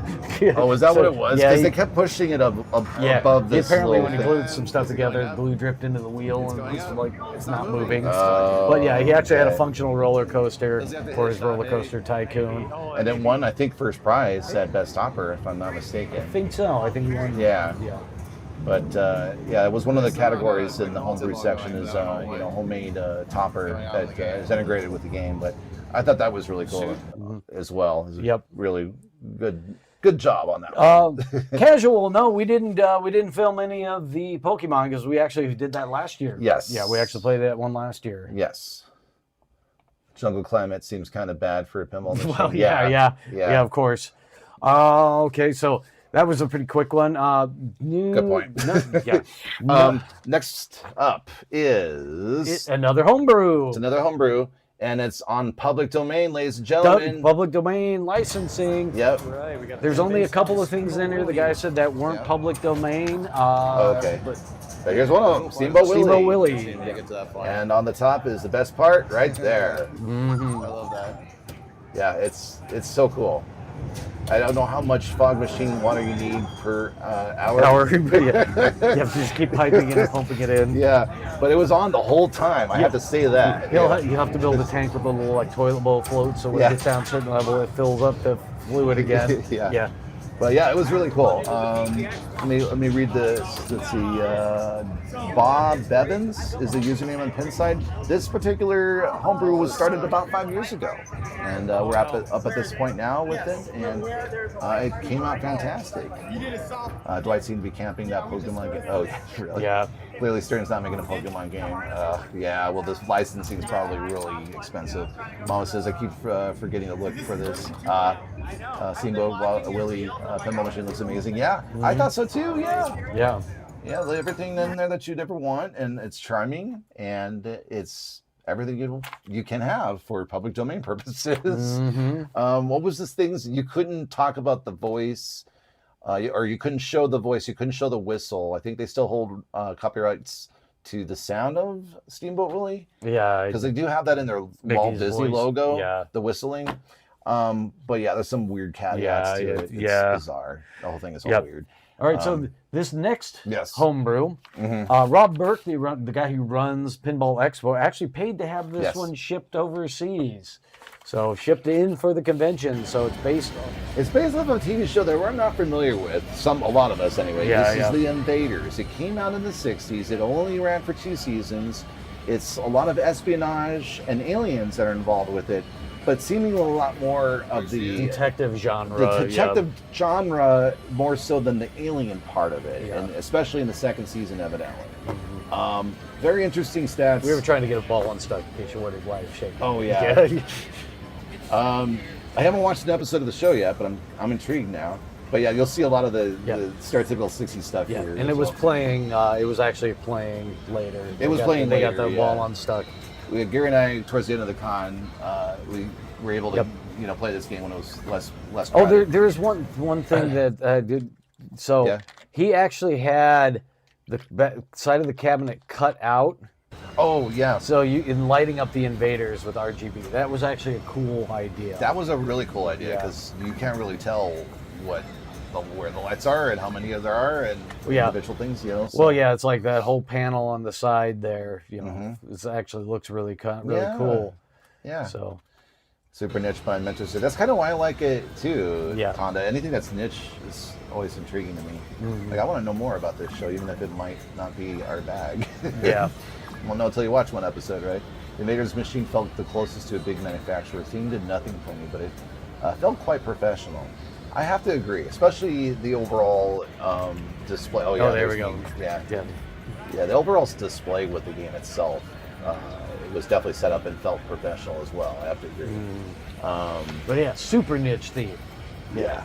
This guy, whoever it was, they really enjoyed this Invaders, show. the show. 2 seasons in the 60s. Why not? How long did Batman last in the 60s anyway? Was it more than 3 seasons? I don't know. I don't know. I should look this up. Yeah. Let's see. Batman original TV show. 120 episodes, 3 seasons. That was right. That was a guess, too. 120 episodes on ABC. 3 seasons. Wow, that's 40 episodes a year. 40 episodes? That's a lot. Yeah, baby. So, all right, so the next one is not a new game, but it was a high-end modified game that actually looked really cool. Yes. This had this, they basically redone all the artwork with this really cool foil. And a movie, you're right. Oh, yeah, and a movie. So it was everything was like highly polished, plated with all this foil artwork on it. Yeah. It actually just looked really cool. So. Yeah. By the way, don't spoil Tron Ares. We haven't watched it yet, and yes, we know it's not getting good reviews. No. Yeah. But I still want to like it. Yeah. But yeah, it's very shiny. I love it. Yeah, this is a Tron, I guess, reskin, you want to say? Yeah, it's a high-end restoration. I'm going to call it a high-end restoration mod, but yeah, it was a total... Yeah, it was great. I mean, even that part. Like, you look, everything is polished, and you know the little lever from your back box even has like that. Oh, and the little like the disc topper. That is so cool. I want to pick it up and throw it. Yeah.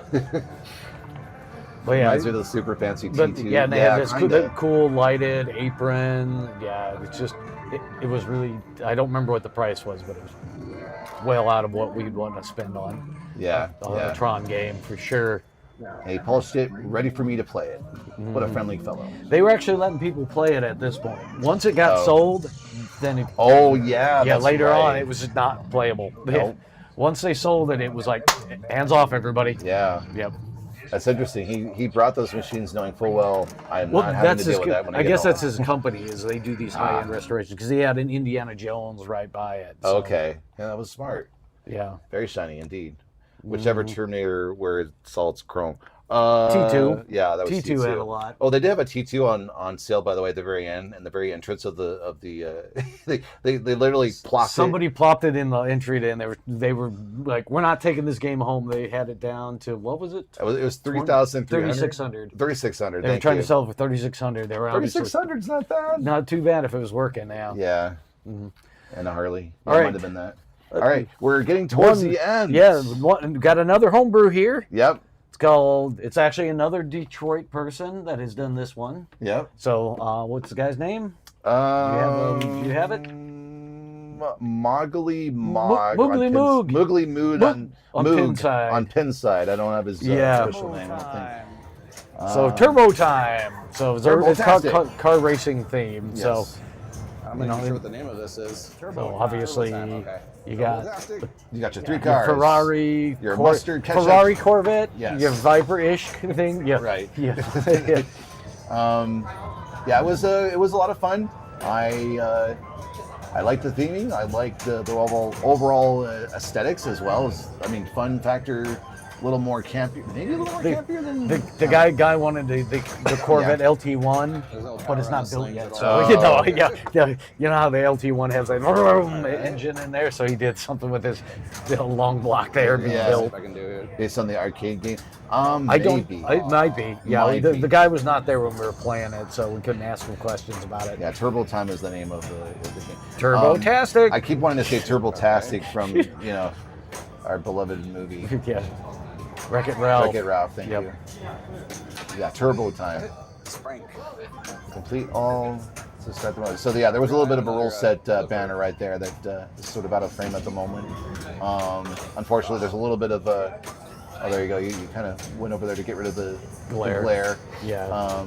I do like that engine in the back of that. It's cool aesthetic. It's great. I think. Yeah. I'm not sure if the ball drops in there or anything. We didn't get enough time on it to see if it did anything with Turbo Time with an NA V10 Viper. Yeah. Oh, okay. Yeah.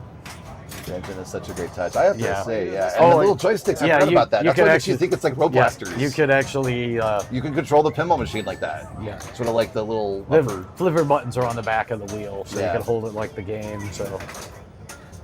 Yeah, so I don't think it was supposed to be based off of Road Blasters per se. Maybe it's a homage to it with that controller there.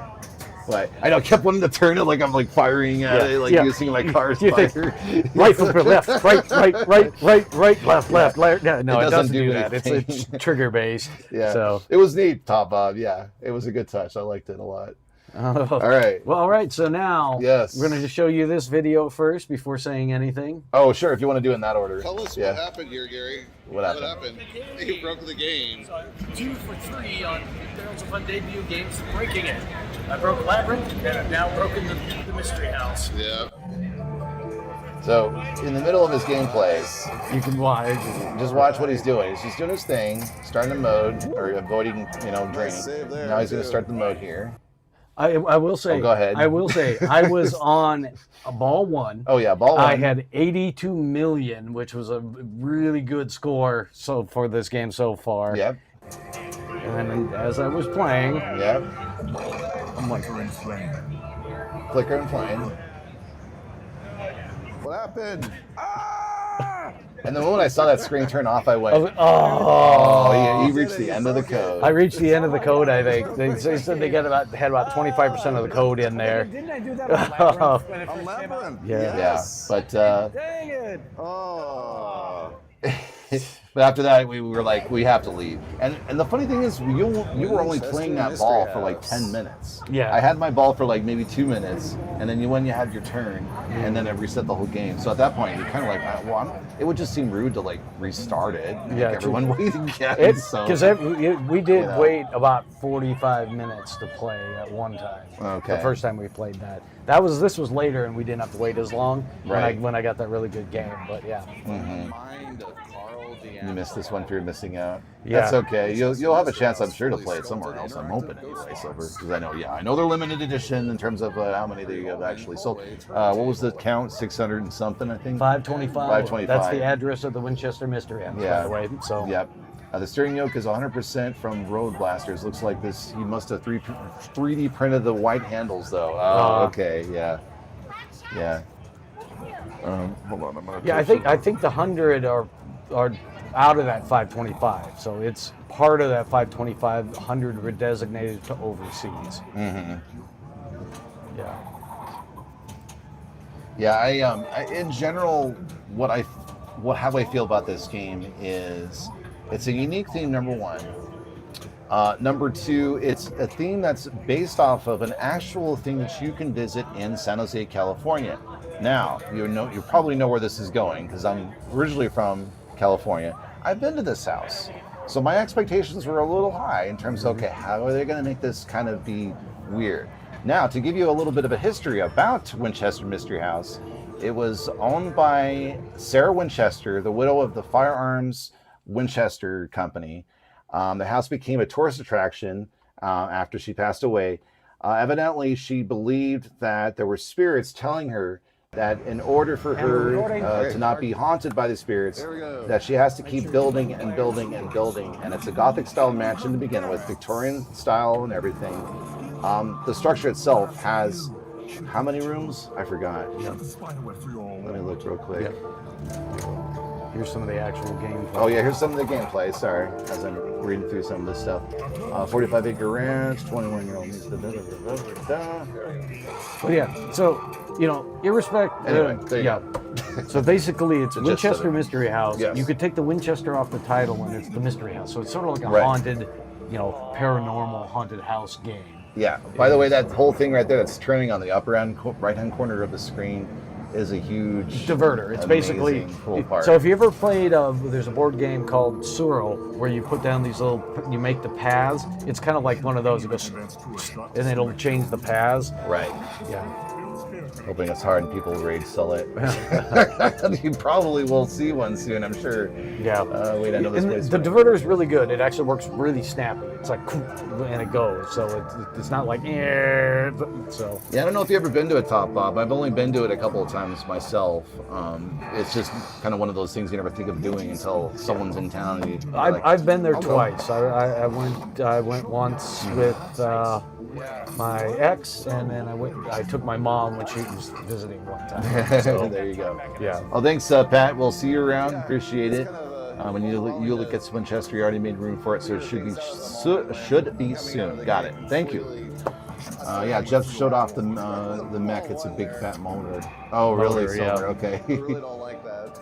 Helen Mirren plays Sarah Winchester in a film free on Prime right now. Oh yeah, the Winchester Mystery House movie. It's yes, I bad. heard it. It's bad. It's bad. Don't bother. Unless Yeah. you have a bunch of friends over, maybe you'll have some fun with it. But it's bad. Yeah, have a riff track session on that movie. Yeah. Oh yeah, that's true.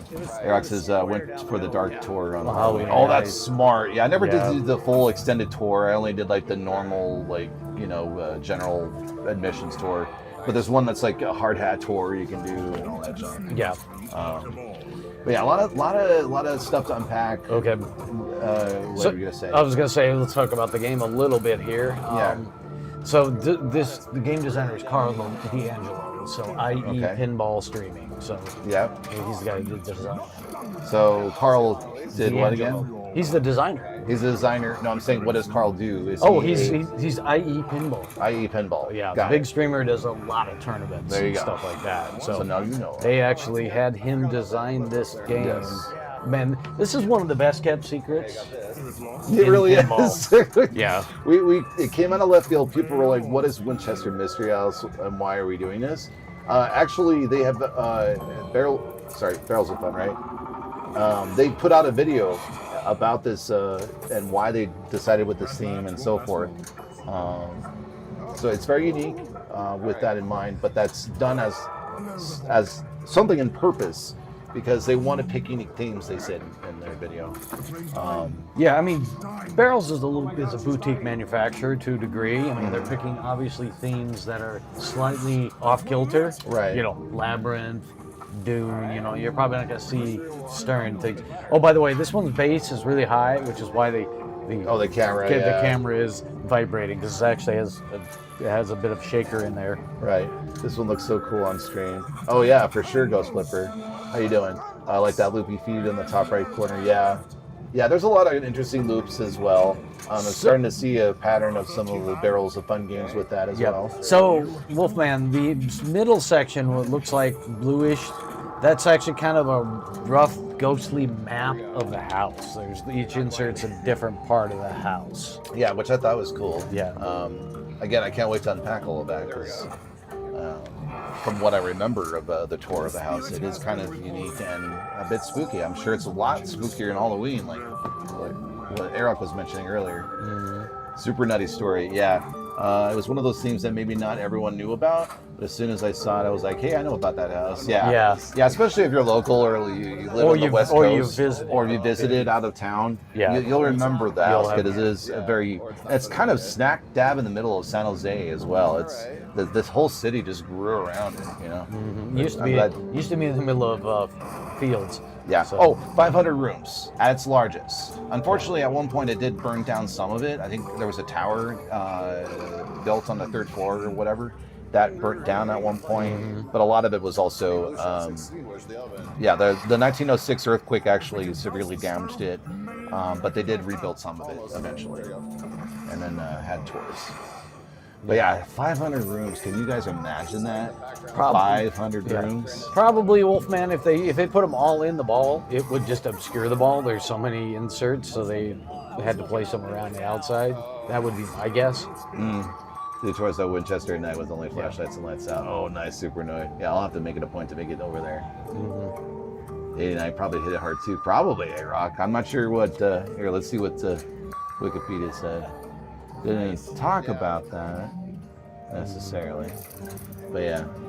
It looks, we talked. Never heard of the house before, but lots of opportunity with theme. Yeah, I mean that's exactly what they were going for. Yeah, it's like paranormal haunted house. That's essentially Make it yours. Yeah, and they put in some of the things that were very important to Sarah Winchester and the things that she did and the reasoning, the seances and stuff. So if you go like either look at Wikipedia and read the history of the house, there's a lot of strange things that she did for strange reasons, and they've tried to bring them into this in the gameplay.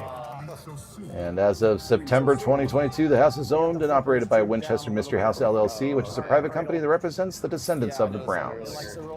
Captive of the Labyrinth author, Mary Jo wrote that our tour guides are required to follow a script emphasizing fabrications and inaccuracies. So they're still going strong with the tours out there. And we're poking things. We're talking about anything in the house is built in sets of 13. Or everything in the house is built in sets of 13. So that's another weird thing going on with it. Yeah, they do use a lot of the inserts and stuff are look like the stained glass that's in the house. So our art style is it looks really good in person. These pictures don't do it justice, to be honest. Right. So I'll see on small table. There you go. On a house where the doors and stairs lead to nowhere, making it very weird. That's what makes the whole mystery house what it is, and the name of it as being the mystery house is because of its weird. Yeah, because she would start building something, and then the spirits would get her. The seance would tell her that no, the spirits don't like that. She used to abandon building that part and move to a different part. Right. Yeah. Stuff like that. So, like, if you ever look up the word spite house, it's sort of similar in the sense that there's some weird things that are going on with spite houses and what they look like. This is different in terms of that, but similar at the same time. All right. So, are we moving on with that? I think we're gonna move back on to talking. On to this. Yeah. We went through this whole list. That was a lot of stuff. We played a lot of games. And we played a lot of games. I mean, we didn't play every game, obviously, but a lot of them we had played before. Yeah. I mean, we hardly touched a Stern because we own several of the new ones, so we don't need to play it at the convention. But yeah. But now we have a little bit of a thing to share with you. Here's the surprise. Here's the surprise. So in a few weeks, we will have a Winchester Mystery House here. That's right. Yep. We pulled the trigger. We did. We got a Winchester Mystery House. Not sure when that exact delivery date will be. But there you go. But it's bought and paid for. It is bought and paid for. So yeah, Gary, I know. I was shocked too. I was surprised too. Despite me breaking it, I broke the code. They'll have that fixed long before they get here. So yeah. All the Empire, you didn't want to play it. Yeah. Well, it's going to be around everywhere. Y'all putting effort to play it later. What? The Winchester Mystery House? Oh no. Oh, Fall of the Empire. Yeah. No, we did already. Yeah. We had we got to go to the media day for that game, so it was we didn't even touch it at the convention. Yeah. We the reason why we got Winchester was it was a thing that grabbed us right away. We also have, unfortunately, burnout with Stern machines. We've got a lot of Stern machines, so we wanted something that played and felt different. Yeah. And plus, plus D'Angelo, the designer of the game, is a well-respected game player. Carl D'Angelo bought a Toy Story 4, and within a week, he had beat the game so bad that he sold it within a week. So he's a very good player, and so we were like, he's going to understand a good shooting game. And based on, we had actually gotten it before we went to Expo. We had to play it because it was already going to be sold out. It was sold out by Expo. Yeah. So we took a little bit of a gamble. Yeah, we did see some of the videos. We did actually hear from a lot of people we know in the industry that had touched the game and said it plays really well. So we were getting it with good confidence that we were going to enjoy the game. So jealous. Yeah, I knew it. Congrats. Thank you. Must be worth 12K. Yeah, I mean, ask this guy over here. Yeah. Expo, did you get it at the show? No. Where did people find allocations that late? Well, yeah, we did it before. We did before. It's good to switch it up. I'm jealous, but I can't wait to see you stream it. Yeah, I'm sorry that we're making you guys jealous, but it's going to be fun because you'll have a chance to look at it and watch it. Yeah. Talk about a surprise release. Pat, I thought you were going to bed. And a surprise announcement, I'm buying one. Yeah. Yeah. Okay. You gambled it on day 10. Yep, that's right. Yeah, we did. So it's exactly what I did with Labyrinth, so I can get it. Yeah. Yeah, so that's kind of the game that we have to play at this point. It sold out in 2 days. Yeah. I know. That's crazy. Yeah. But again, how many were made? 525. You got to get on it. Yep. And he said that he's going to be good to his word, that he is not going to produce more than that. I believe him. So, yeah. Yeah, annoyance with Stern. Yeah, means we already assume Pokemon's going to suck. Well, that's assuming Pokemon's even going to be made. They even make it. So, it's like it's going to be an expensive license, so they're going to have to take some shortcuts on the actual game. That's just going to be how it is. Or they're going to charge a lot more. Or they're going to, and I don't think they're going to do that. In fact, Stern has made it a point to make sure that the prices are going to stay down and as long as they possibly can. But we don't know how long that's going to be. Yeah. And how they're going to pass that on to the savings onto us. Again, we don't know how that's going to be. Either way, there's a lot of bouncing. Either that, we're probably not going to be in the market to buy a Pokemon Thanksgiving. That's 3 games this year. So. Oh God, Even getting this point, I'm surprised we were able to pull it off. I was able to juggle some stuff and like, all right, I'll move some stuff from sell here. a machine soon. We'll probably sell something soon. We haven't decided which one yet. No, we haven't. So we don't need to sell. I mean, it's not a emergency. So. Until I lose my job. No, just kidding.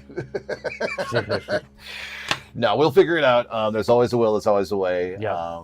And I'm happy and thankful that we're gonna have that opportunity and share it with you guys. Anyway, thanks everybody for coming by tonight. Yes. Sharing. We're happy to share our Pinball Expo exploits with you. Let me finish catching up on chat here. We'll start doing the Minnesota goodbye here. So like all the Stearns releases, just been done mistakes after done mistakes. So I'll put the money down for Beetlejuice, and then the Spooky Gamble, lowest Pokemon video game is awful. Top Hub, I haven't played the video game from the Pokemon. I haven't touched a Pokemon in so long. Either Tim, Dune was a surprise for me. It was fun to play. Yeah, I mean, we were really, really genuinely happy with the new code because we hadn't played anything new when they first released the game. Now seeing that, and also the special edition backlash art for Dune, it was a lot of fun. It was solid. Yeah, we played the Dune on launch code, and it was at best. A pretty game, great lights, just on the code. They've really dialed that code up. So absolutely, great coverage. Thanks for using my Pinball Expo FOMO for a bit. You're very welcome, Tonda. Thanks again for stopping in. I'll give you a shout out as well, Tonda, because folks need to know that you also run an awesome, not just a pinball stream, but a video game stream, retro classics, and all sorts of fun. You'll definitely have a lot of fun checking out his stream as well. Right. You're very welcome. I mean, this is what it's all about. We want to thank you for hanging out with us and saying hi to us. And again, we're very sorry for any time we played a game a little longer than if you wanted to play the game, waiting in line if we got a good game rolling and stuff like that. We'll do better. Well, for anybody who saw at Expo, we're glad to have seen, met, talked with, and all that stuff. And we did the stream for any of those of you out there that didn't get a chance to go to get to see all this stuff. There was a lot of really good stuff. There was tons of homebrews. The homebrew section was off the hook. It was wonderful. Getting bigger and bigger each year. And also a lot of support from Marco. They definitely are in it to win it, to help the community grow, and help others share their passion, and to continue to motivate each other, because it is probably one of the more challenging things to get into because of all the hurdles. I mean, we're talking game code, we're talking design, it just goes on and on. Yep. So it's great to see that thriving and everything. But in recap, I think Winchester Mystery House actually stole the show. Everybody was talking about it, and pretty much everybody that played it liked it a lot. So a lot of people were like, I played it, I want to put a deposit down. And they're like, sorry, it's sold. Yeah, it's already sold. So I think they got the best regular game and show, obviously. Yeah. One of the best kept secrets, too. Yeah. Mm-hmm. You found the alternate glass big worm. Yeah. Oh, yeah, that was up in the room upstairs. So. Yeah. All right, who are we sending them All right, to? So before we end our stream tonight, please don't take off, because we're going to send you guys off to Angry Old Man Gaming Official, who is currently playing Jackbots. All right. Awesome fellow. Definitely appreciate you coming in. Make sure you say hi to him. You're very welcome, EYI. And again, thank you guys for hanging out. And saying hi to all of those of you that ran into us at Chicago Pinball Expo. If not, and you're just there lurking, again, thank you for joining us then. Check out our YouTube channel. We've got all sorts of stuff coming out through that platform as well. And we can't wait for bigger and better things, and we can't wait for Winchester when that comes in. So all right, definitely appreciate you. And we'll see you guys on Sunday. All right. Bye. Bye-bye for now. Bye-bye.